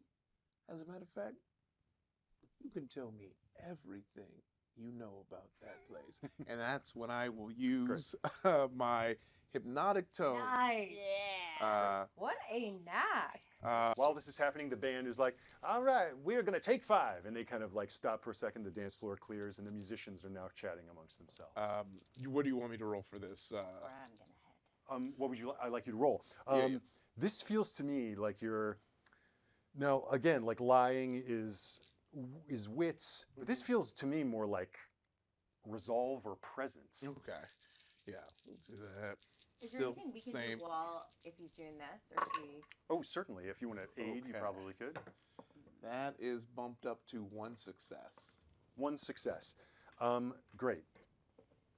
He kind of throws his hand up, just the slightest of gestures.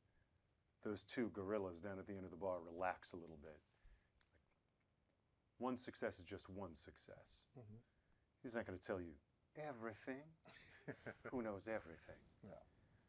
What I know is those are some real swell cats, all right? And I do mean swell. They come stacked and they're powerful. They've made an investment around here. So I don't want to go making an enemy that's really, really going to come back to haunt me. You're a friend and all, but you ain't a friend like that. Look. You have my word. I'm not in it to make any enemies. And I'm not in it to break up what they got going on. It's all information, baby. And I go in and I pull out a big wad of cash. He takes it. How much cash do you have on it? Cash is a mechanic in this. Yes. Do you have any leftover money? After Oh yeah, spending because stuff I on your- didn't. I literally, because I am so lightweight. I'd say $50. Woo, in 1920s currency? Yeah. It's like, $7 million. yeah. He takes it and his eyes sort of bulge for a moment. And he's like, like I said, I don't want to go making enemies over at the Silver Key. Lester Gindle is a big name in this town. That's what you get from me. And that's what you get for that price. But if you ask any other questions around here, go making trouble tonight, you and your friends, he looks around at the people you brought in. That's a wrap on our little relationship. Okay, I hear you loud and clear, and I'm gonna let you know one thing. This isn't some shakedown. This isn't some deep investigation. I hope not. I would hate to know just how legitimate you've gotten. Because let me say, I have rather illegitimate ways of making sure that people who are asking questions around my place don't come back.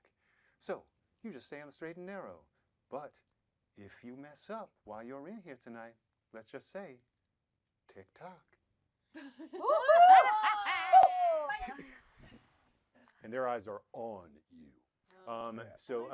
Chat with the bartender if anyone wants help making a drink. The bartender is a young lady in pin curls, and she is like a fetching sort.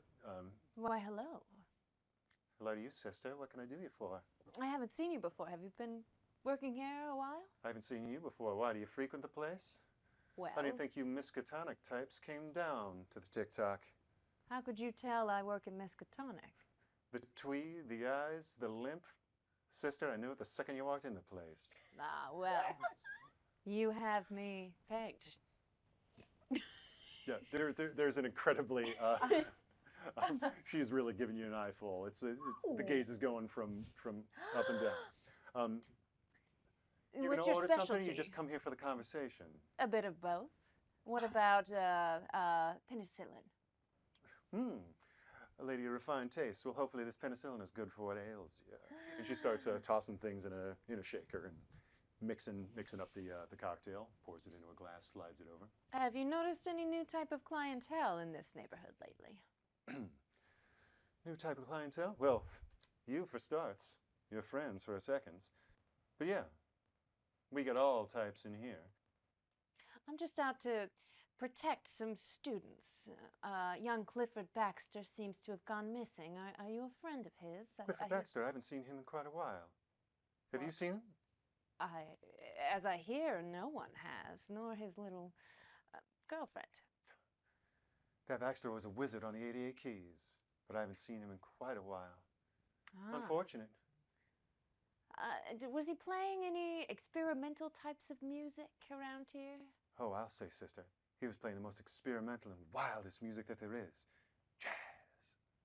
Amen. I take a bit of my medicine and I pour it in the cocktail and shoot it. You add more alcohol to the pure alcoholic beverage.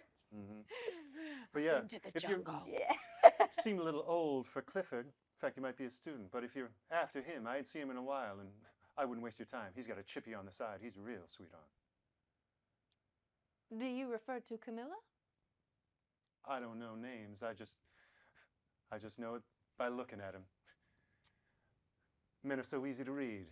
You can always tell when they're in love and when they're about to do something foolish, like your friend there. Oh. Light, she leans over. I pull out a Zippo. We're almost nose Yep. to nose. I love a woman who comes prepared. I'm always prepared, and I tap my leg. She just arches an eyebrow like she knows what that means. Say, have you felt safe walking home? That feeling of eyes on the back of your neck, you know the feeling? It's funny you mention it. My friend Dorothy went missing about a month back. Dorothy? There are eyes I feel sometimes. Certainly. She gets a real faraway look in her eyes. I gotta be honest, things have been strange lately. Things are always strange around here. Right. Don't I know it? That's what drew me back. Someone's got to keep everyone safe. Did you mention your name? My name? Wanda. Wanda. That's a lovely name. Well, Wanda, I recommend you travel with the buddy system. And if you need a buddy on the way home tonight, maybe I'll be around. Well, just maybe. I'm gonna write down the number of like Miskatonic room 667 and slip it over to her. She doesn't even look down. She's kind of smoking, taking her next order, and just grabs it and slips it Yes. into Yes. her cleavage. Show you Oh. what a wild animal can really do. Oh my God. And I'm gonna take my drink and walk over to the edge of the dance floor. I will say that like that whole thing happened, but the length of that conversation did draw the attention of our two friends down at the bar who are like looking at you all the more. What are the rest of you doing?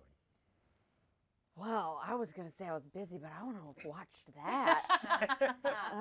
I'm curious as to what more information we want to try to get from here. We know if you have an idea. My idea Yeah. was to ask like any like back of house staff Yeah. questions because I feel like I can pose as somebody that like maybe works there in like some back channel like cellar keeper kind of person. Yeah, there's like a You bar do back staff, scuttling around. I'll do musician Okay, boys. cool. Musicians are tuning up. Yeah. So I try to look for people that are like in the uniforms that are like doing like bringing in boxes or whatever. Cool. Yeah, there's people doing that. There's a red-faced young man with very close cropped hair, in dungarees and a denim jacket, who's brought in a box. You can see him in the back, like cracking it open with a crowbar. There's a bunch of hay inside, and he pulls out a label-less bottle of brown fluid. And this guy's kind of in the back there doing that. And of course, the musicians are on stage, kind of chatting amongst themselves, ripping cigarettes and tuning their bass. You can get better leverage if you use it from. You put your knee up Ah, here. Jesus Christ! You came out of nowhere. Huh? God, you gave me the creeping heebies. What in the heck are you? I like the cut of your jib, my guy. You're doing good hard work. You got a good upper torso. What? Thanks for that. Wow, yeah, you got a sturdy frame yourself. Thank you. Thank you. I love manual labor, you know?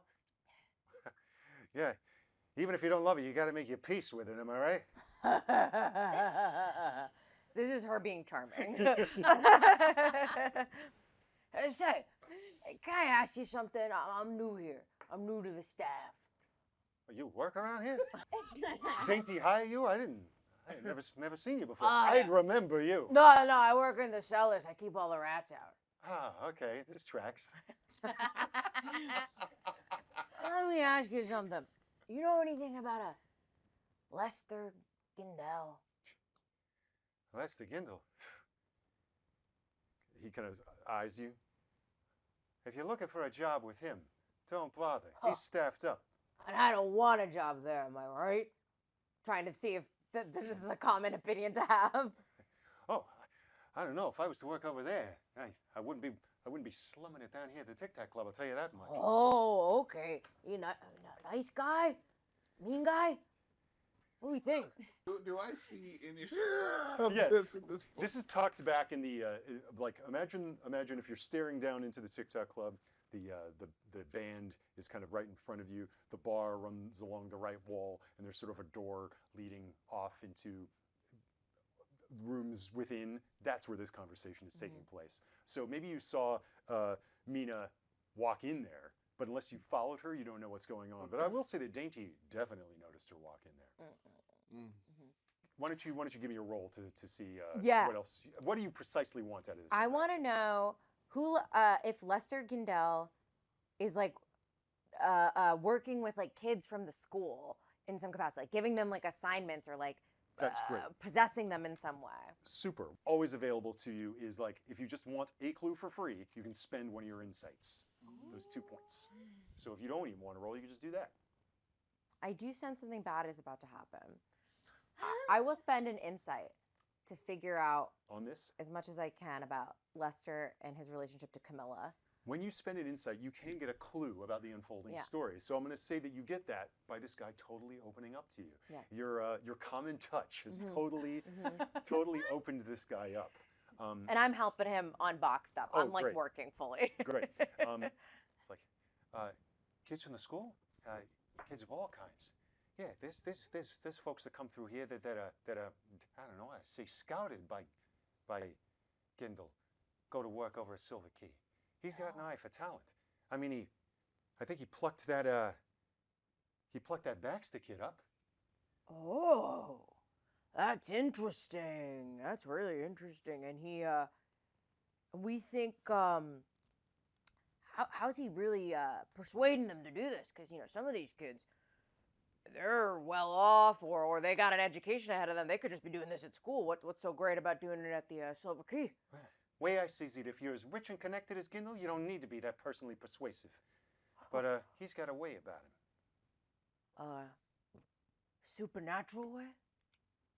It's an odd way of putting it, but I suppose. Oh, that's crazy. You were about to talk to him. Does that feel like worth your? Yeah, it felt worth my time. Worth your time? Anything you want to ask those magicians? Anything you want to ask those musicians? Who, in a way, are magicians? Anything you want to ask those musicians? Is there anything more to glean? I think Or you've, if we you've kind of pretty got much it. got it. That's what I'm I sensing. think you pretty much got it. So I think Adelaide has been having a good time sort of watching and observing and has sort of been taking in this environment that she's definitely never been to before. You know, kids, take a sip of this. oh, Just do it. and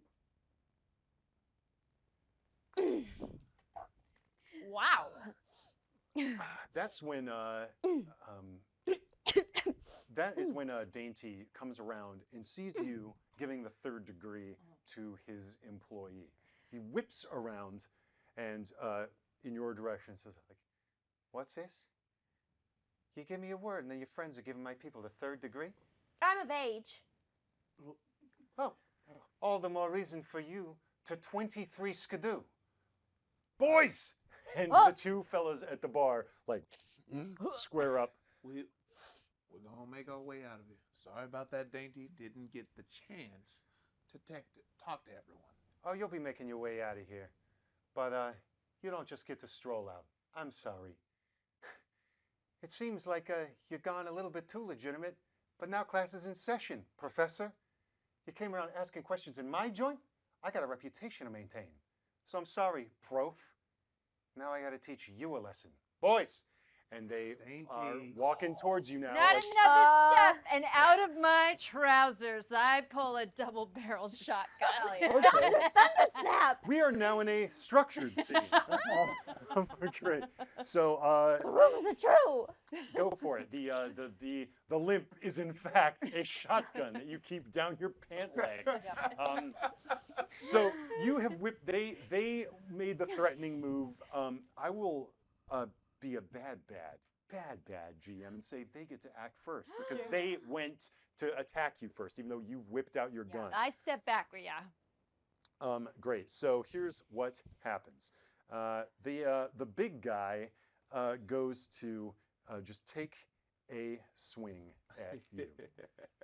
And me? At you. Yeah, because you're me? You're rifling around in your pant leg while the little guy is walking up towards Elron. All right.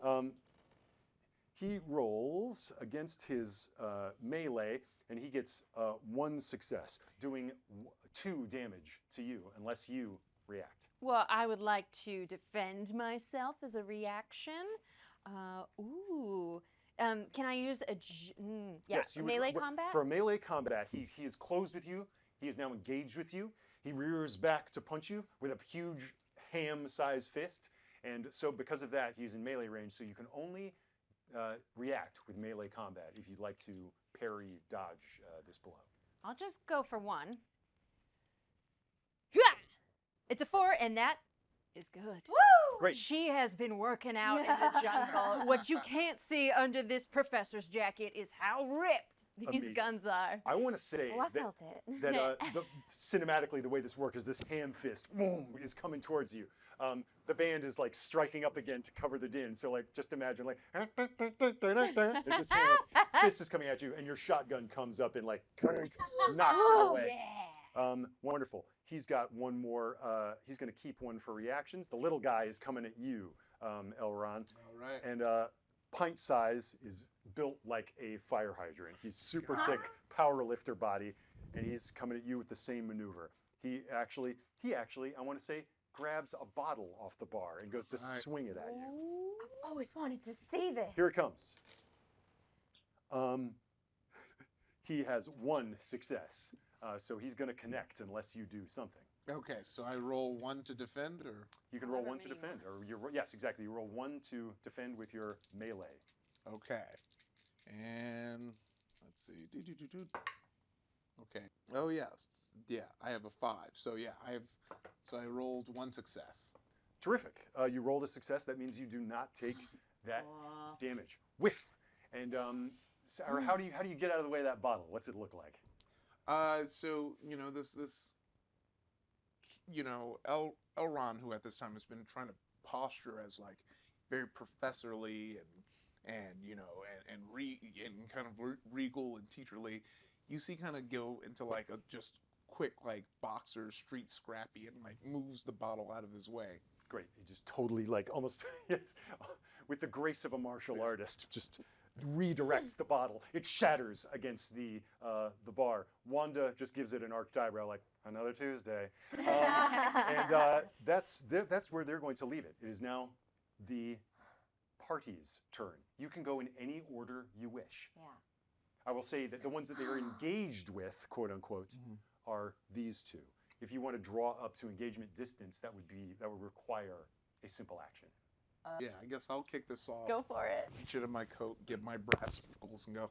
Didn't want to hurt your boys, Dominic, but you never want to listen to me.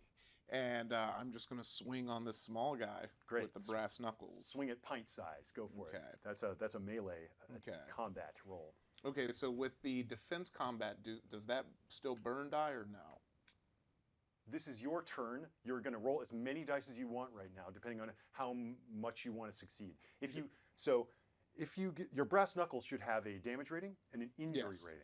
If you have a success, multiple successes, they get that damage taken off. Okay.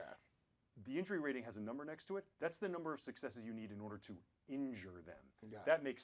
That's a very bad thing for whoever receives an injury.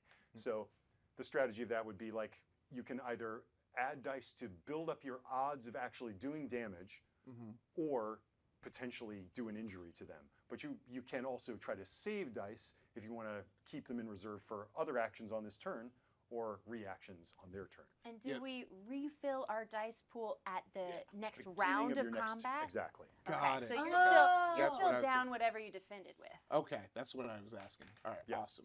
So I'm gonna roll 3. Nice. Great. To take a swing against my melee 5. Okay, that's 1 success. Great.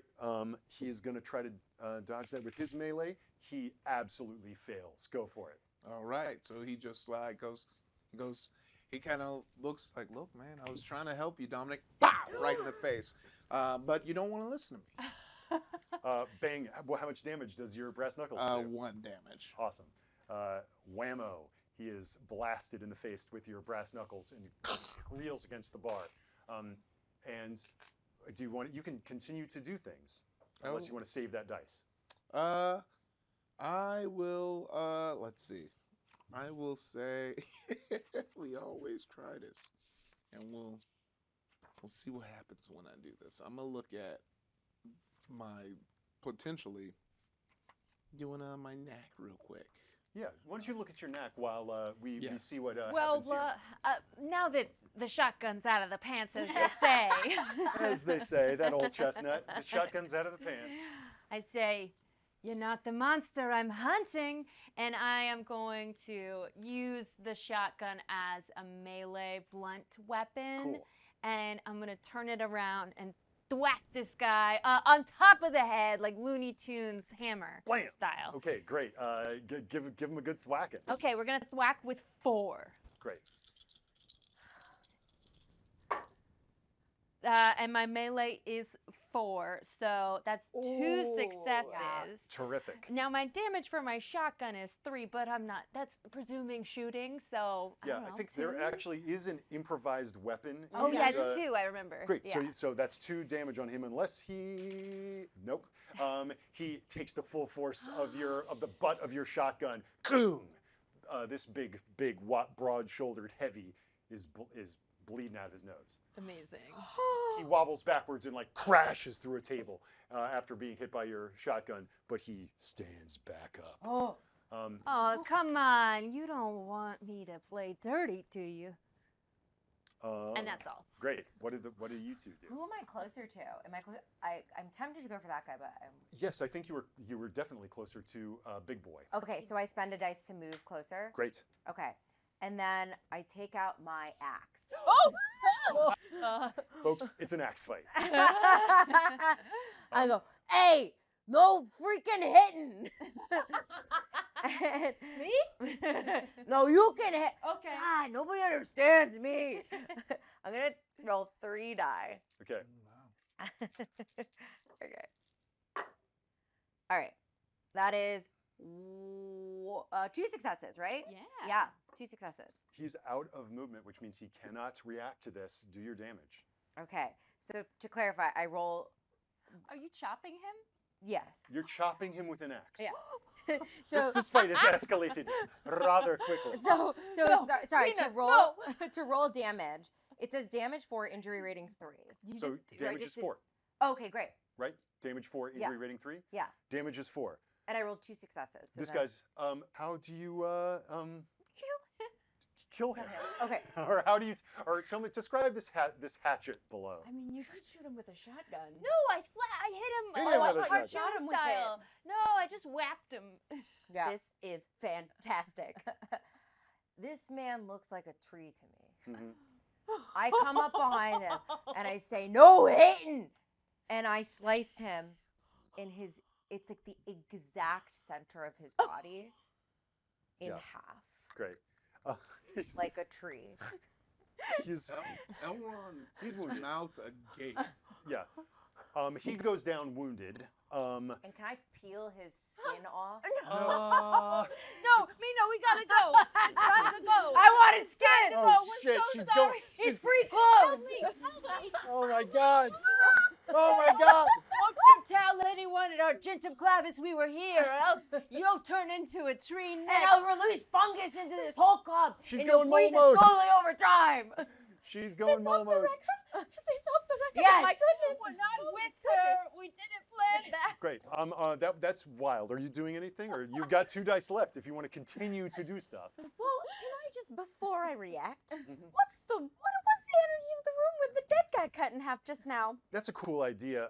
Yes, the energy of the room, let's say, changes when Oh. when a man is axe murdered on the floor of Uh-huh. the speakeasy. Okay. The band stops playing. Yeah.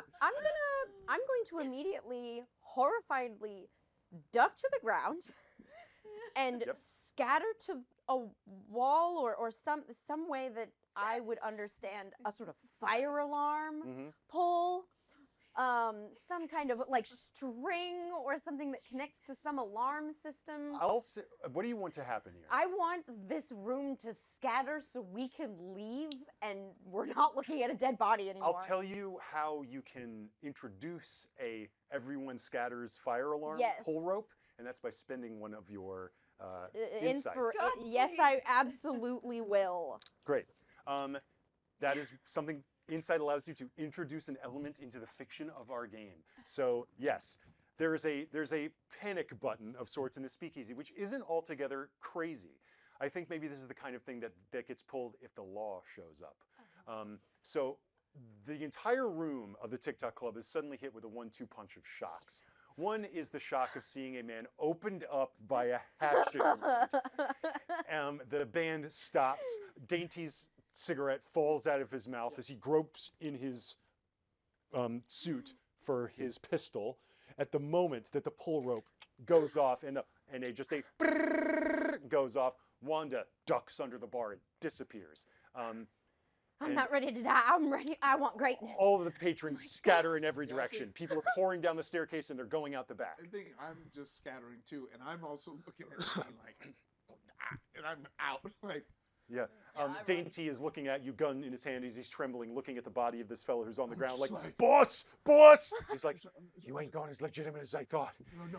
You ain't welcome here no more! And that's where we're ending the scene. Is that bad? From above, we see people pouring out of the TikTok club, and from the front and back, leaping out of windows, tumbling down fire escapes as the alarm goes off. The mustache man in the front business is just reading a magazine, like, another day in paradise. Keeping to the shadows in Arkham, flinching at every police car that goes by, you walk through the streets. You see, very close, the looming Art Deco spire of the Silver Key Club. There's only one place left to go before, and we have to stop them before we're stopped by people who take exception to potential murder. No offense, Mina. Literally, he was doing something bad. Why is everyone pissed at me? I think it was absolutely just the most brave, courageous. I admire your gumption. He really was coming at you with a bottle with sharp things, and truly, you just ducked out of the way, and you have a shotgun in your leg. And should I break out my pocket knife? I didn't know we were in Whoa, such a put that away. Kids shouldn't have pocket knives. I'm 25. What? What?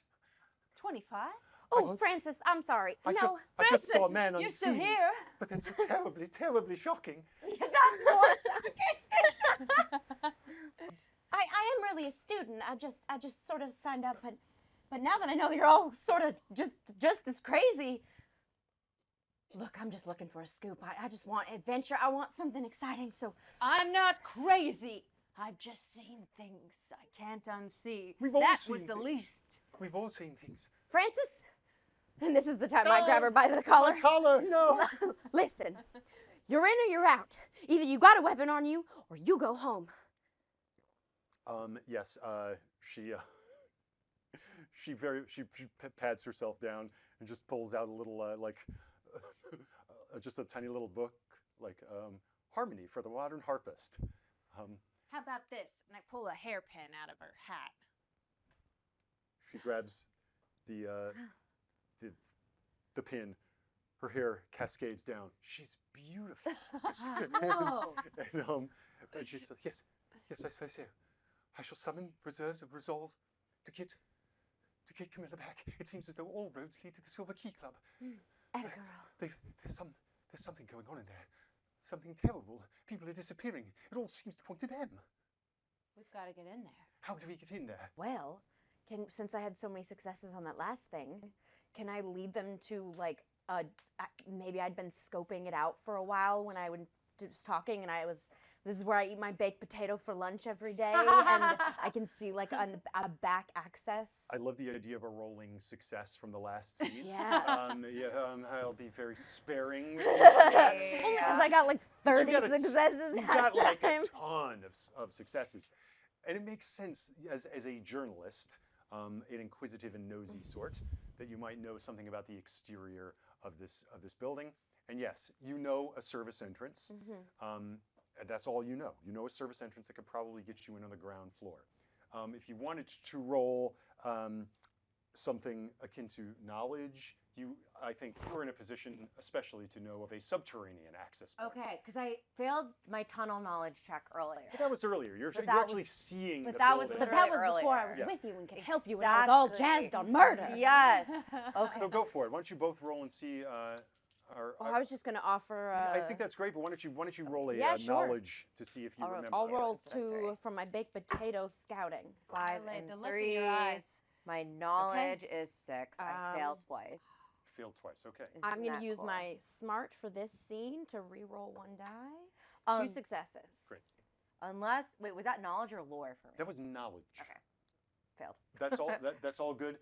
The reason this is a failure is not because you don't know. It's because what you know is there's not a subterranean access. Ah. You can tell based on how just the way like the exterior plumbing on this thing Yeah. is. Like There's nothing underneath. there's a bizarre amount of security for the lower level Mm-hmm. of this building. Like it's as if someone built this so that the inner bottom, the basement, as it were, is damn near impenetrable by outsiders. But this service entrance that you know with 2 successes, you said, rolling over even your knowledge from before, not only do you know where it is, but maybe you've seen a worker open it and like, damn the freaking door, and they just kind of turned it up, down, down, and just they were able to kind of work the lock in such a way where you observed how they got in. So you can not only know where it is, you know how to slip into this thing. I make a big fuss about it and start walking with a lot of intention and just go, hang on, I think I've got an idea. And goes to do it with an air of trying to impress these very grown-ups who she now believes are way cooler than she previously thought. They were just these fuddy-duddy old professors, and they all have weapons and can scrap and just deck criminals with knives and axes. They're gun-toting dealers and murderers, all of them. Wait just a moment, and I put my shotgun back in my leg, and I hide my axe and I try to look nice. All right. Frances Ready pulls out her other hat yourselves. pin. She's double wielding. Whoa. She's gorgeous. Wow. You were hiding all that? Focus. Let's go. Not even a creak. Brand new hinges, oiled to perfection, silent as the tomb. It opens up. You're inside. You hear music coming from above. There's a grand deco staircase leading up. As you enter this service, you come through the service hall, and you come into what looks like kind of a main foyer. There's stairs leading down, and there's stairs leading up. There's music, and you can hear voices coming from upstairs, and you hear nothing coming from downstairs. wait just a minute. What do we have? Maybe we should all plug our ears. And I'm gonna rip a scrap of fabric from my blouse and stuff it into my ears. Great. Can I take? I didn't. I'll take some of my hairballs. I have lucky hairballs. I have a lucky hairball I carry around. Oh, and I yes, stick that in they're my in the ears. gift sheet. Yeah. There's a hairball on the sheet, folks. Yeah, I've said don't be weird about it. I wrote that I have a lucky hairball and I stick hair in my ears. I have cigarettes, so I'll just take 2 The filters. the filters. Nice. Nice. Yeah, I've got my Some what cork kind of tips. tobacco? What was Oh, it? The it's cheap with Cravenet. Cravenet. Cravenet. Yeah, it's good for any hole. Yeah. Got a few Swell extra. for any hole. few Cravenet extra slims. I'll cigarettes. take a few. Well, they're not Slims, but they are, Craven Eights. That's for the dames. Great. And following your That's lead, for the dames. following your lead, Frances also plugs up. And where would you like to go? Music upstairs, not a noise. Silence downstairs. I want to go to the basement. Downstairs. I Yeah, me think too, yeah. downstairs. Yeah. Yeah. Great. If there's music, if there's people, and if there's Yeah. people, there's potential for danger. You Sounds go like they have down the secrets. stairs, through a door, on a landing, down more stairs, through a door. All the while, as you're going down, you're noticing pipes, girders, electronic wiring running back up. There's an absurd amount of, for its time, technology in here. You come out, finally, into the basement of this spired building, the Silver Key Club. And you see, you're in sort of a thin hallway. There is a in the wall in front of you, there's just one door with light coming out of it. Everything in here looks hugely technological. Things, coils of cable are running up the walls on all sides. This is what you're seeing. You can see kind of flashing lights as panels of like electrical like switches are there. All of those are kind of locked in under little padlocks. This is what you're seeing. Go ahead and roll no knowledge for me if people are curious about it. I'd love to. Does this still count as the same scene for dice? Yeah, I think so. Okay. No.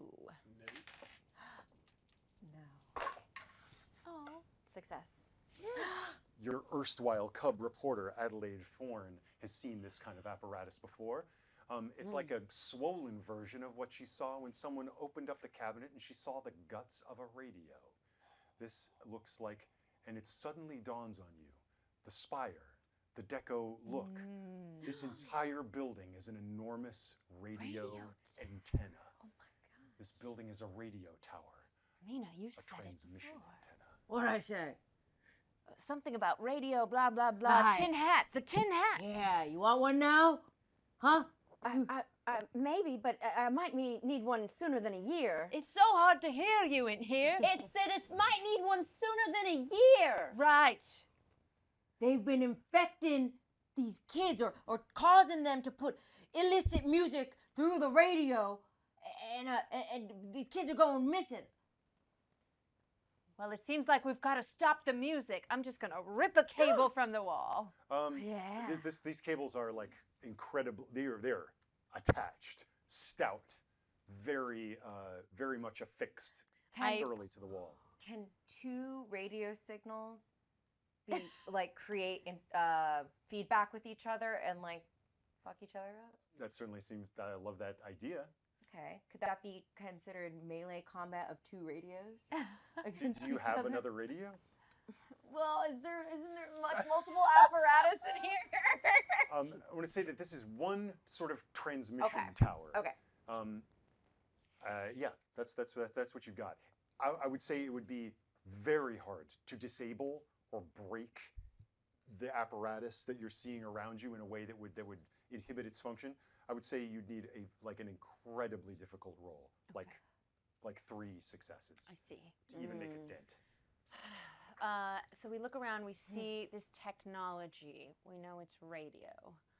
Is there anything else down here? The hallway has one door. There's light coming out of that door. Yeah, I'm going to pull out my big ass shotgun. Say, you Okay. ready? Yeah. I'm going to turn the doorknob. Great. You turn the doorknob. You open it up.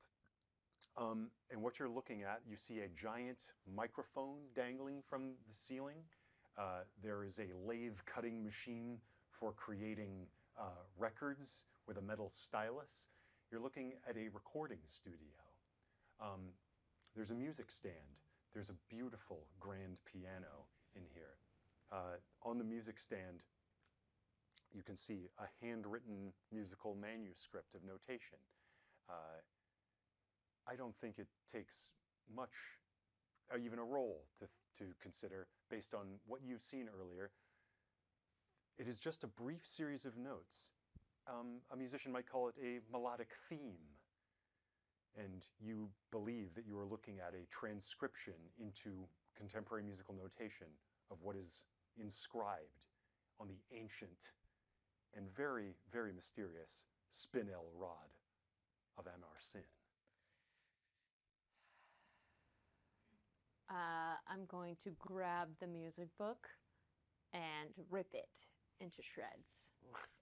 It is in shreds. Oh, you're just going to destroy it.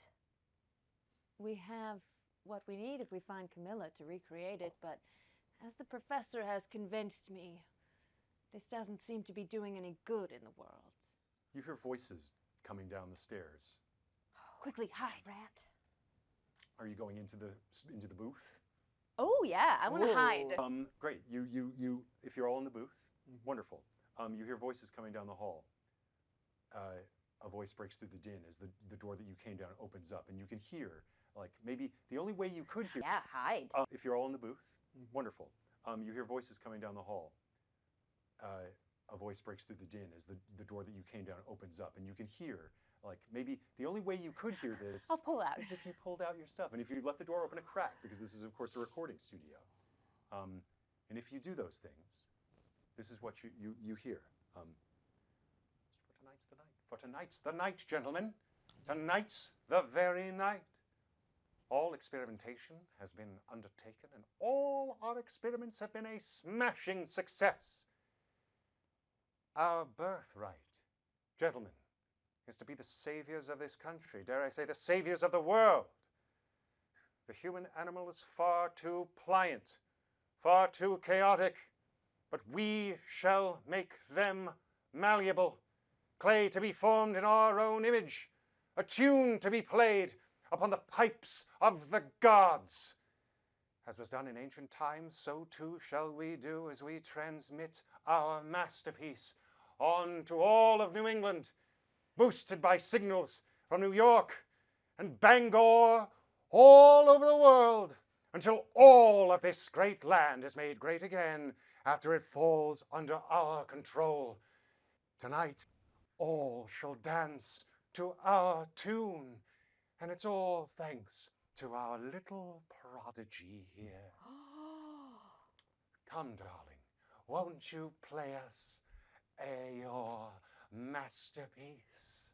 Put the hair back in my ears. And now a set of footsteps is coming down the hallway. Yes, gentlemen. Yes. Let's go live. And the door opens.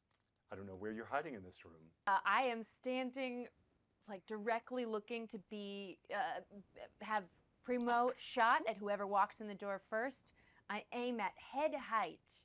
We said Camila was short, right? So a little higher than I know her head to be, and I shoot at whatever walks in. Okay. Hell yeah.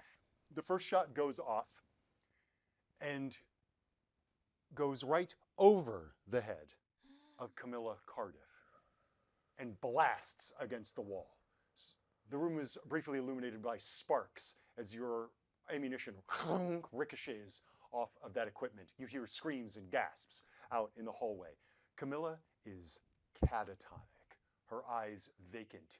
Her eyes stare at nothing into the middle distance. She has perceived your shot not at all. She's not even blinked.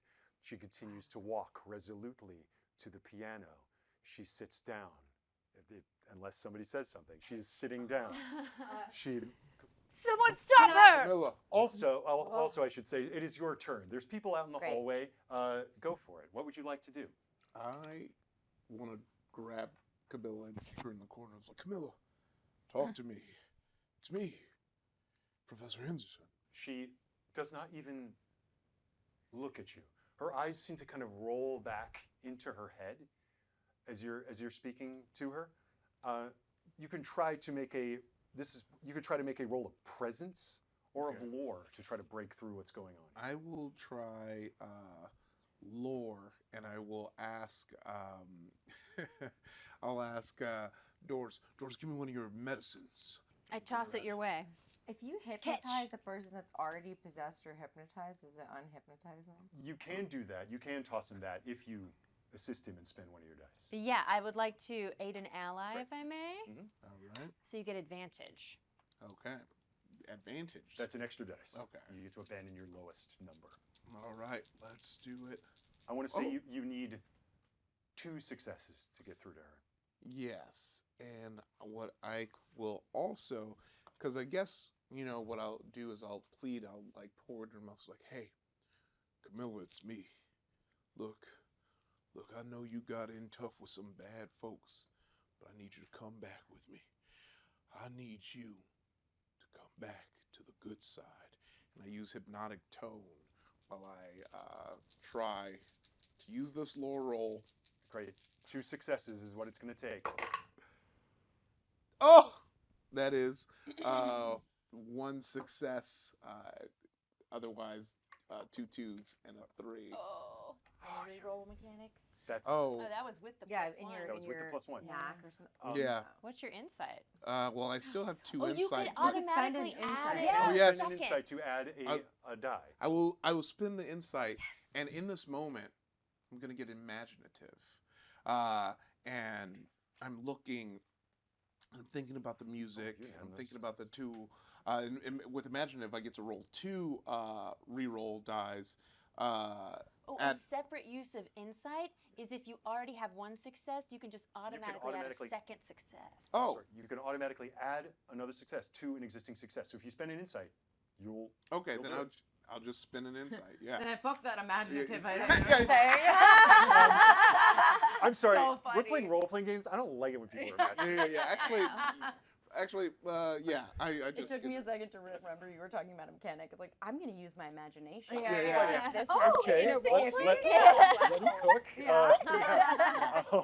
But yes, very efficient to just spend that insight Yeah. and add another success. Yes. You've done it. And you begin to see humanity swim back into the eyes of Camila. Where, what?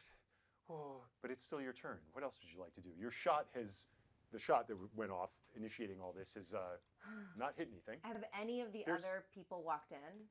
No one has walked in. I was hoping to step in front of the door and hold my gun menacingly to stop the flow of people in.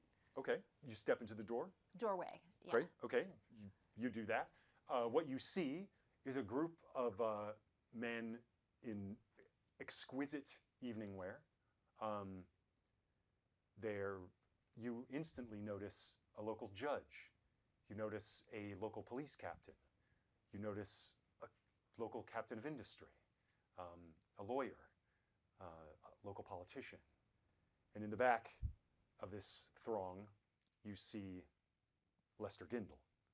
And next to him is a man dressed completely in white with a white mask covering his entire face, featurelessly.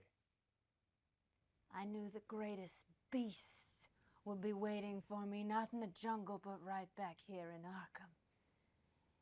And Mama's ready to hunt. What is the meaning of this? I aim for the faceless man and I say, you better be glad there's no alligator body on you. You're going to fire? Yeah, unless anybody else is gonna do something first. You should fire first. Go for it. I Great. am shooting at the faceless man. Roll ranged combat. Okay, I'm going with 4 of them. Oh, wow. Anybody want to help me aim? No. Good. We got this. Yeah. I believe in you. I'm not. 3 successes, 2 of them are 6s. Oh, amazing. Oh, Does and that let do a me wound? just once per scene use accurate. I'm gonna re-roll a ranged combat. Oh, you know what? I'll save that. I'll save Yeah. my accuracy because we got this. Just- I will say I'm shooting with a double-barreled shotgun with an injury rating of 3. And you've got 3 So successes? I do have 3 successes. And also, I have a special rule with this shotgun: -2 on reactions to dodge this. Hell yeah. Oh, that's -2 very cool. on the die result. That's awesome. Here we go. So I just need to roll a 6 here. Okay. Well, that's good to know. Nope. He takes it. Blam! So you do an injury because you rolled 3 Yes! successes. That's awesome. Teach I'm you gonna to roll. wear a mask in my city. I'm gonna. You're anti-vax, like weird behavior. They don't do anything. It's all theater. You roll. You shoot at the masked man, which means that I get to roll on the fun injury table to see just how badly you whack him. That's cool. Ooh, you do him real good. Great. So you see that you hit him right in the mask. The mask is sturdier than you would have thought. It gunk buckles inward, and to the point where you crushed part of a skull probably, and reels back and straightens up. Oh no. Oh, horrible. Blood is coming out from underneath it, but there's still an active intelligence behind that featureless white face. A chill runs down her spine, and she shouts over her shoulder, "It's not human!" God. All right, you've got other actions. What would Yes. people like to do? I think this is when Adelaide is sort of going to put herself, but like try to grab the gun and like steady you, and just says, so I'll spend a die to steady your gun, and shout, "I think you're shooting at Clifford! Wait!" And she kind of goes to push you against the wall to stop you from continuing to shoot the person she believes is Clifford Baxter. It's not him anymore, doll. It's a possessed Clifford Baxter. So that you're rushing into the scrum of men to push I- Clifford Baxter out of the way? Not to push Clifford out of the In way, your eyes? to move the Shotgun. shotgun Okay. so that she can't shoot I think you can the just guy anymore. Yeah. I think you can just do that. Yeah. Cool. Is that all you'd like to do this round? Is there like do I have to do all my action economy at one time, or? I think the idea is yes. You kind of use all the dice you want to for your turn at once. Okay. So the dice you save are useful because these when on these things turn, that's what you use to dodge their attacks. Okay. Then all that is what I will do. Great. I will save it. Swell. Why don't we go over here to Mina? Yes. Am Melody. I near Lester at all? Or can I get near him, or do I have to spend a die? You're as far from Lester as is possible to be in this space. You're still in the recording studio, I believe. He's kind of around the corner, all the way down the hall. Okay. Interesting. Can I?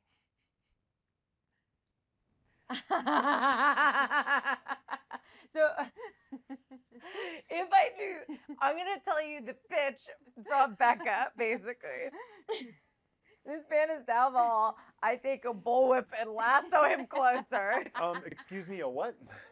A bullwhip and lasso him closer. Okay, that's a so. You know I like Looney Tunes, so that's very This funny. is an insane but very cool thing. If you are capable of getting, this sounds very difficult to me. If you are capable of getting 2 successes, you will lasso and pull this. So just difficult, let's say. You will entangle the white masked figure and pull him over. What about Lester? Lester is what yeah. you want to do this Yeah, to. yeah. Oh, yeah. Oh. Go for it. Oh, then. If you want anything to defend, if they come at you, that's the only reason to hold back. Yeah. You don't have Because I also wish to attack him if I get him. Well, leave some dice for the Yeah. for the attack. For this Elmer Fudd Excuse ability. Becca suggested. People will be like, Rekha's Okay, fucking here- crazy. You can Becca use an suggested. aid. Okay, I was well, gonna- hold I on. was- I will yeah. say that before you go, not knowing what this plan is, what he is assuming the smart, good plan might be, he looks up at you holding on Camila and is like, all right, now's the time. Axe away, and I'll burn a die to help you out. Thinking that you're going to use an axe when instead you're about to do this Elmer Fudd plan to That Becca lasso with suggested. the bullwhip. Okay, so I have 4 attempts to yes, do this. because I think you're using You're bullwhipping the axe. Lester, right? Yeah, yeah. Okay. Just 3. Yeah, I don't. 3? Because didn't he give me one and then you gave me one? I did not because I Oh, only have 1 left, so I'm I- saving it. Oh, then don't. Yeah. I since I was sort of waiting, may I assist Yeah. in the? in Anyone the- who wants to assist, spend the die. Great. I and- spend the die. And Um, Mina will get an extra die Great. for your assistance. That is 3 successes because I have a 4. Right? Yeah. Yeah. Wonderful. So, like, don't shoot! The shotgun is pushed up by Adelaide's hand. And at that moment, the stocky and powerful frame of Mina Melody pops out, whips through the scrum of dapper gentlemen, and tugs Lester Gindle towards her. He is in front of you, entangled in your bullwhip. He is a silver fox. He is an absolute smoke show. I pin his Silver hair up so key he looks less himself. cute. You wrangling kids for your little musical masquerade crazy plan? What in the name of all that is holy is that? You're taking kids from the university, good kids, and you're using them. Huh? What? This is all part of our combat turn, so to speak. Yeah. Yes, yes. He's just taking in this barrage of, Yeah. You're raking him over the coals. Are you Okay. trying to do something here? Yeah, I'm gonna axe him. Oh, you're going to axe him now. Yeah, of course. Then please axe him. Okay. I'm And gonna. I want to say that because he's entangled, if he gets a reaction, he might roll with disadvantage. I love that. Okay, so I'll roll 2. I'll roll 3. I'll roll 3. 2 successes. Yes. Cool. He is going to attempt to get out of the way. He's going to lose a die because he's disadvantaged. Going to drop that. So, yeah, he don't succeed. Axe away. Take the axe. And he is like a tree. to me. He's a tree to you. I'm going You're to- a treat to me. How violent is this game? I've already cut a man in half. You set the I bar. think you've broke the mold, by which I mean the torso of the last man you axed open. So be as splatterpunk as you want to right now. They are all mind controlling cultists. Okay. Yeah. Slash away. Captain of industry, Yeah.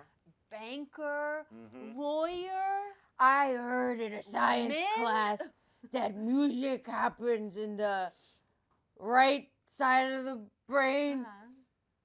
You don't get any side of the brain. And I cut him in half this way. Great, make your axe attack. So that's Oh, you just did it already. Yeah. How much damage? Except So for that four corpus damage. callosum. 4 Four damage. 4 damage. Okay, great. You don't Um, get any side of the brain. You don't get any side of the brain. Your brain is halved. All right. Yeah. Split brain patient.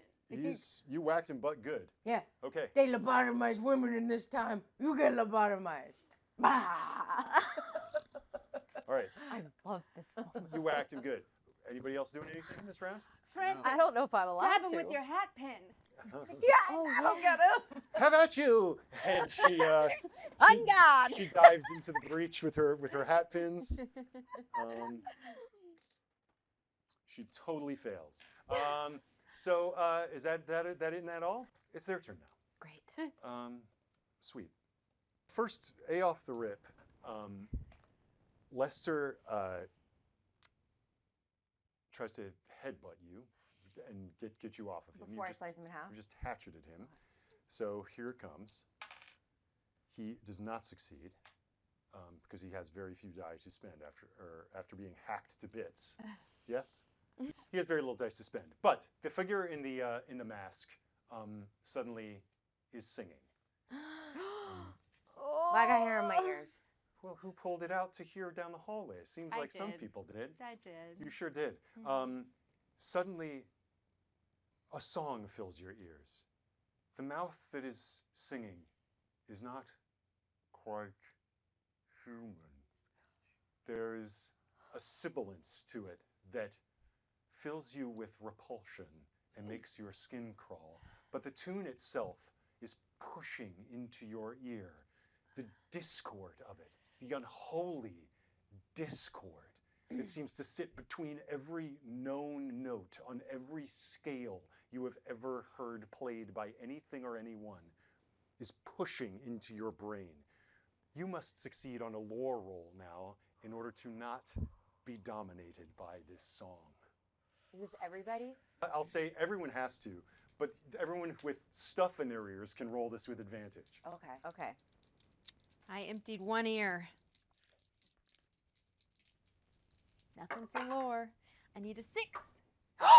One I've got a 6. God, you did it! One success for me. Get out of my head. Great. Oh, so I have to When spend it's that. advantage? Advantage is you add a die, you But you drop take- the lowest number.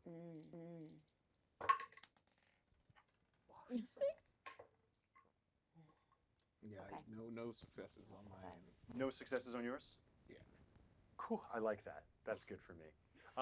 So you feel it probing your mind, and you shake it off. You shut your ears to it. or your will is too indomitable. Everyone else, it's maybe too blunted by the hairball, for example, that you crammed in there. But you hear it in your ears and in your mind, and you and Camilla is in your arms, being like, "Where am I? They made me do it. I did not wish to do it." But you don't even hear her because there's a song in your head now, a song that needs to be played. There's a light that goes on in the room, on air, and you have to move to the piano right now to play your masterpiece. So that's happening, but also something else is happening because they have more things to do. Why did I roll that final die? The mask, Did you succeed? by the force of the Yes. singing, falls away. What is behind it is not a face. It is a parody of a human face. To look into it is to despair. It seems to move and spiral. Whatever this thing is, it is not human. It wears the guise of humanity. It is an ancient avatar of a still more ancient, unnameable thing that has come out of the shadows between the stars, wearing white, known by many names.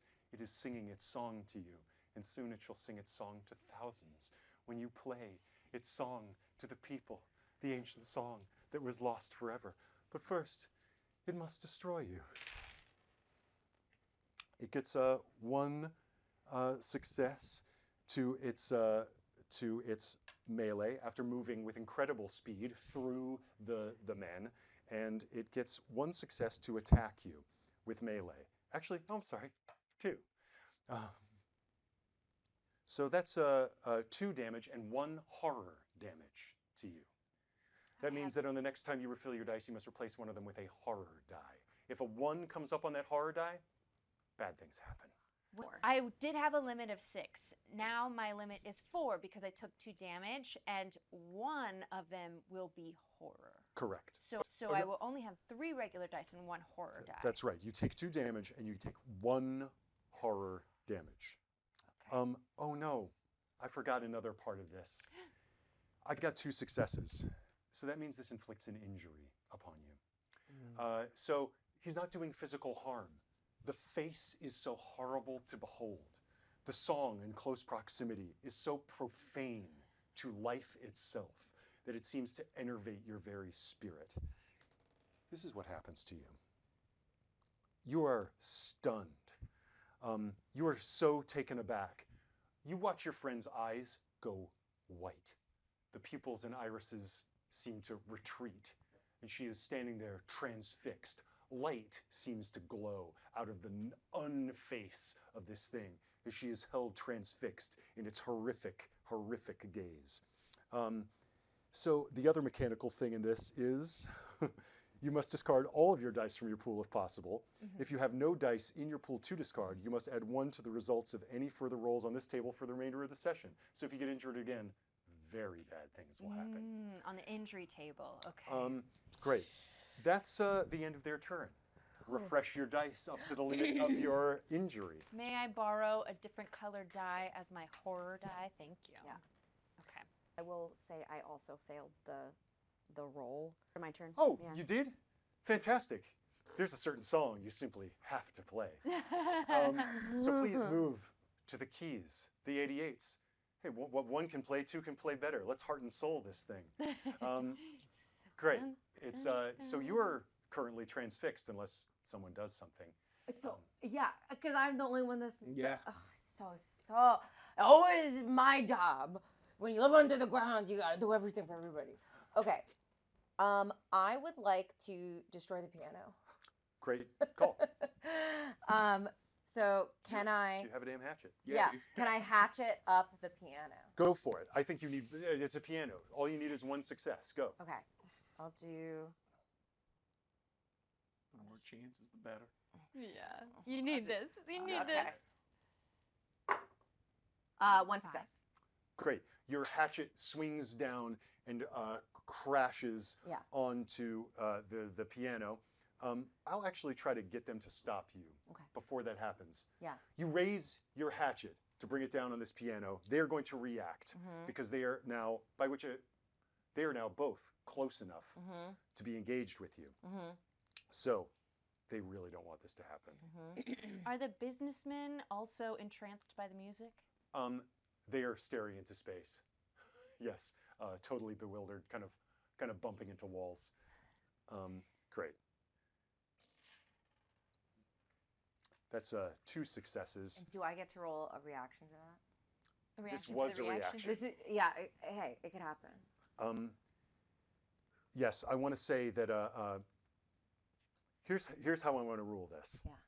I think that this gentleman, Lester Gindle, is not quite himself.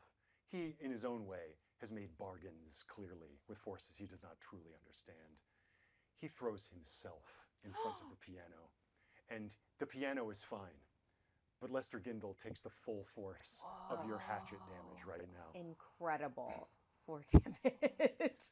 Lester Gindle is quite deceased, or incapacitated, let's say. Okay. The only way to get to the piano is to keep carving at him? Yeah. Okay. Interesting. You're very close. Is there anything anyone else would like to do? Can we try to break out of our trance? Why don't you give me a lore roll? If you get a success, you're out. Okay, could I argue for resolve? Since I did have stuff in my ears, it just snuck through. Absolutely. Okay, great. Who is more resolute than Adelaide Thorne? Thank you. Can I use... Okay. Would you say that a compass is magnetic enough to mess with radio signals? Or would you say this is too powerful of a radio signal? I would argue that a 5-story radio antenna might not be thrown That's off what I by a pocket thought. compass. Ugh. Maybe. 1 success. 1 success. Great. And 3 for lore, and that is 2 successes for me. Both of you shake off your haze. Could I try either intuition or knowledge? Yes. Okay. To do what? Shake out of the. Am I entranced or mine's different? You are not in trance. You have been injured. Okay. Okay. Yes, that is not quite the Yeah. same. Stunned was the word. Correct. Okay, so that's gone. Great. Yes. Okay, great. Anything else anyone would like to do? Yes. This weird horror-faced person is still in the hallway. Mhm. Yeah, I think I'm gonna just go in and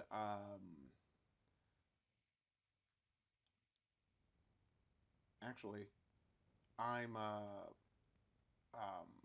right here by this piano. I just witnessed what happened, Yes. or I'm at least seeing it. I'm going to look at this, see this body up top, kind of see this, because what kind of piano is Grand. like? Okay, perfect. Then I'm gonna use my imagination to reach into my switchblade and then cut all the strings. Nice. Which, Great. And how is imagination working mechanically here? so I get to roll 2 of insight die and discard the 2 lowest in the total roll. Great. Go for it. Do you have insight you've got insight to spend for this? I have 1 insight to spend. Yes. Sweet. This is my last, and it's good because so just so you know, the negative of doing this is that I will not be able to reduce the horror dice limit for the rest of the session. Okay. So Go for it. So I'm going to, I want to say use 2 for this. Go ahead and use 2. Could I use my insight ability selfless as well? And I want to shoulder into the faceless man, and I get to aid an ally and aid a second ally using that same insight. Without spinning dice. Okay. I'll spin the insight. Who needs a second because they're about to do something else? I Are was you down gonna to 1? ask somebody else, but I have 4. And I have I'll 1. Say, I'll Okay. say, because we're coming give to, it to you. like, Okay. literally the end of this is like in the next 5 minutes. Yeah. Okay. So I would think in terms of like end of Indiana Jonesy type, get creative, not necessarily everything's a punch or kick. I'll Got just it. put Yeah, that out yeah, there. Got it. Okay. So I'm rolling melee to cut these strings and disable this piano, and I get to drop the 2 lowest. So that is 1 success. Great. I think that's all you need. It's a piano. It is Yeah. an inanimate thing. Well, this is a terrible sound. Like, bang, this clangorous discord erupts from this thing. Yeah. radio sets from, we briefly cut to a radio on the other side of Massachusetts. It's like someone's like, can't get anything on the dial, as the sound of that thing being cut, bring, blasts out of the speakers. Like, ah, damn thing's broken. Back in the room, what would we like to do? My attempt is to go straight for the man in white. Okay, how are we doing what exactly? I want to melee go to the man in white as like full body tackle.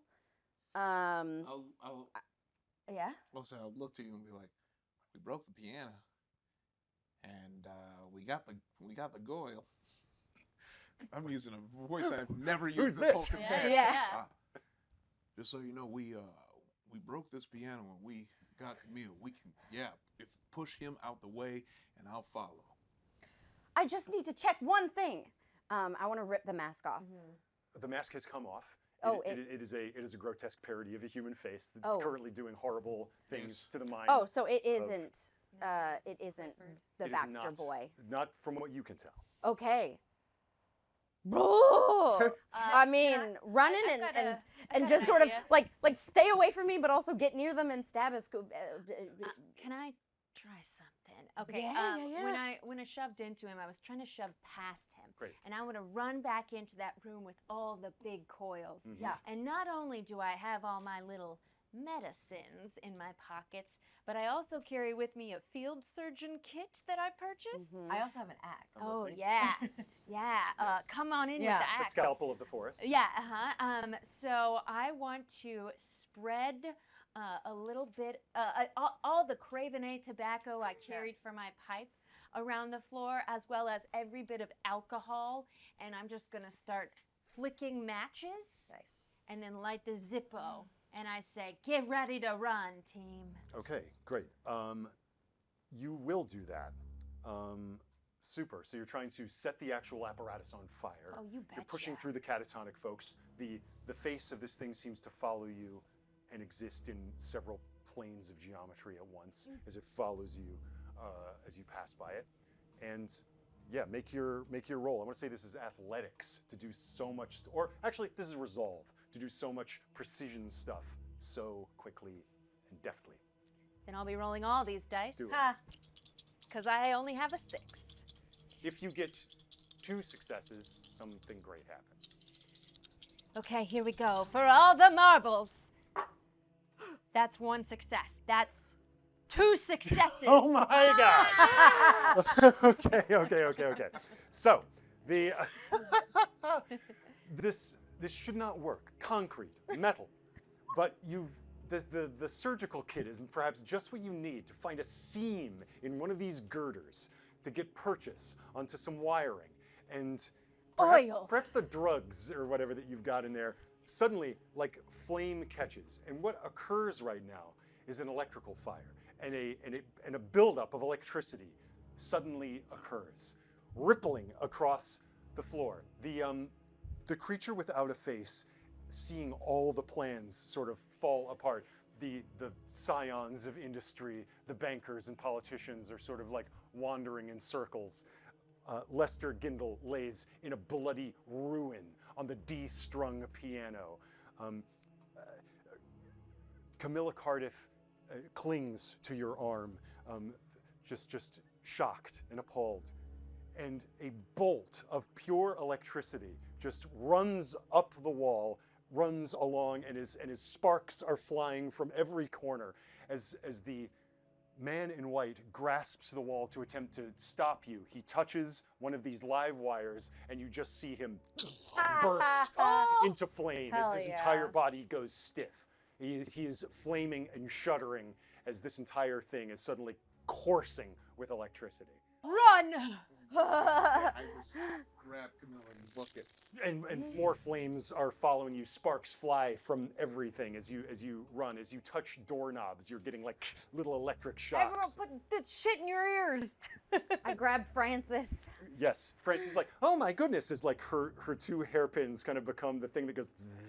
Oh yeah. It's like, ah! And you dash outside. Can I get just 1 roll of athletics from let's say from you?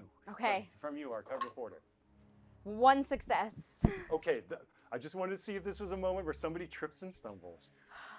See, all of you, Camila, Francis, all our friends, out of breath, standing outside of the Silver Key Club as suddenly bolts of lightning seem to be shooting into this spire. The whole thing seems electrified as you see little fires begin to burst out of the windows. The deco gargoyles looming over the sides of it crackle with electricity, and all of the radios in the surrounding county suddenly begin to burn and melt. Oh. All right, well, Camila, I'm glad you're great. Look, Adelaide, was it? Yeah. Do we have to go back in for the other students? I don't think there are any others in there. Yeah. They couldn't take it. The strain of it was too much. Yeah. They tried to do what I did, to transcribe, to play, to record. There were records in there. What I happened? cut 78 records of terrible music, variations on a theme. But perhaps they're all burning now. Yes, certainly they're all burning. They must be. They simply must be. One can only hope. Oh, poor Clifford. Oh, poor Clifford. I fear it may have undone his mind. Oh, where's Clifford? I think he may have left. He may have left. Although I don't know if his mind is still there. These things can be reversed with enough effort. Well, look, Adelaide, when you Yes. write up whatever article you'll end up writing about this, do me a favor and make sure you write about how good old Elron Henderson died. I got to get out of town. I wouldn't mention the TikTok club.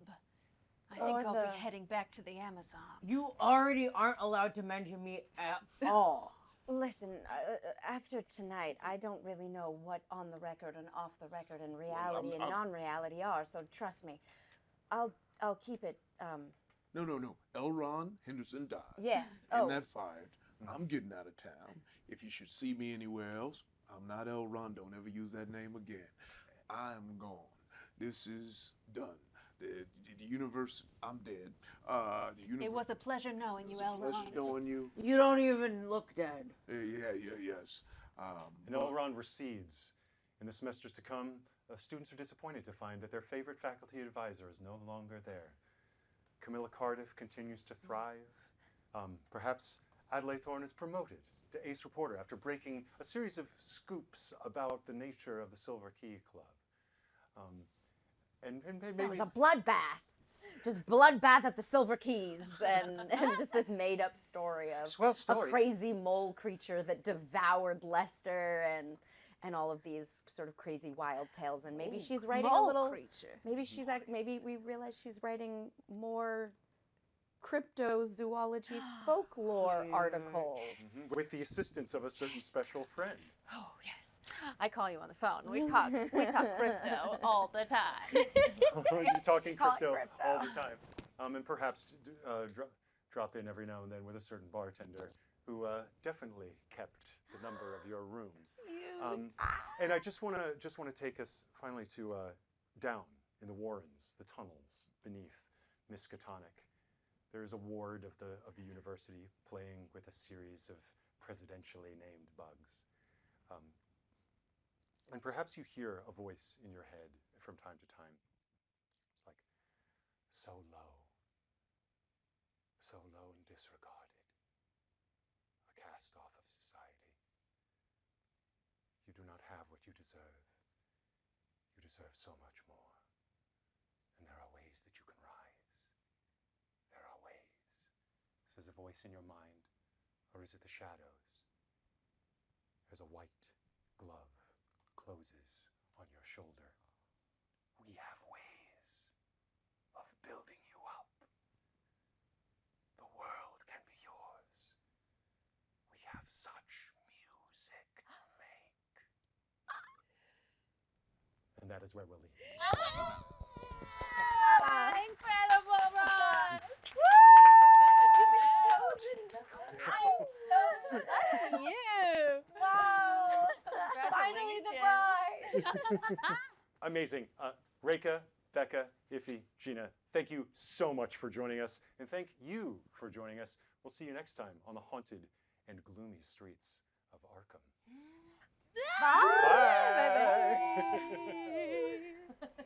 Oh no, don't look now, there's a tentacle behind you!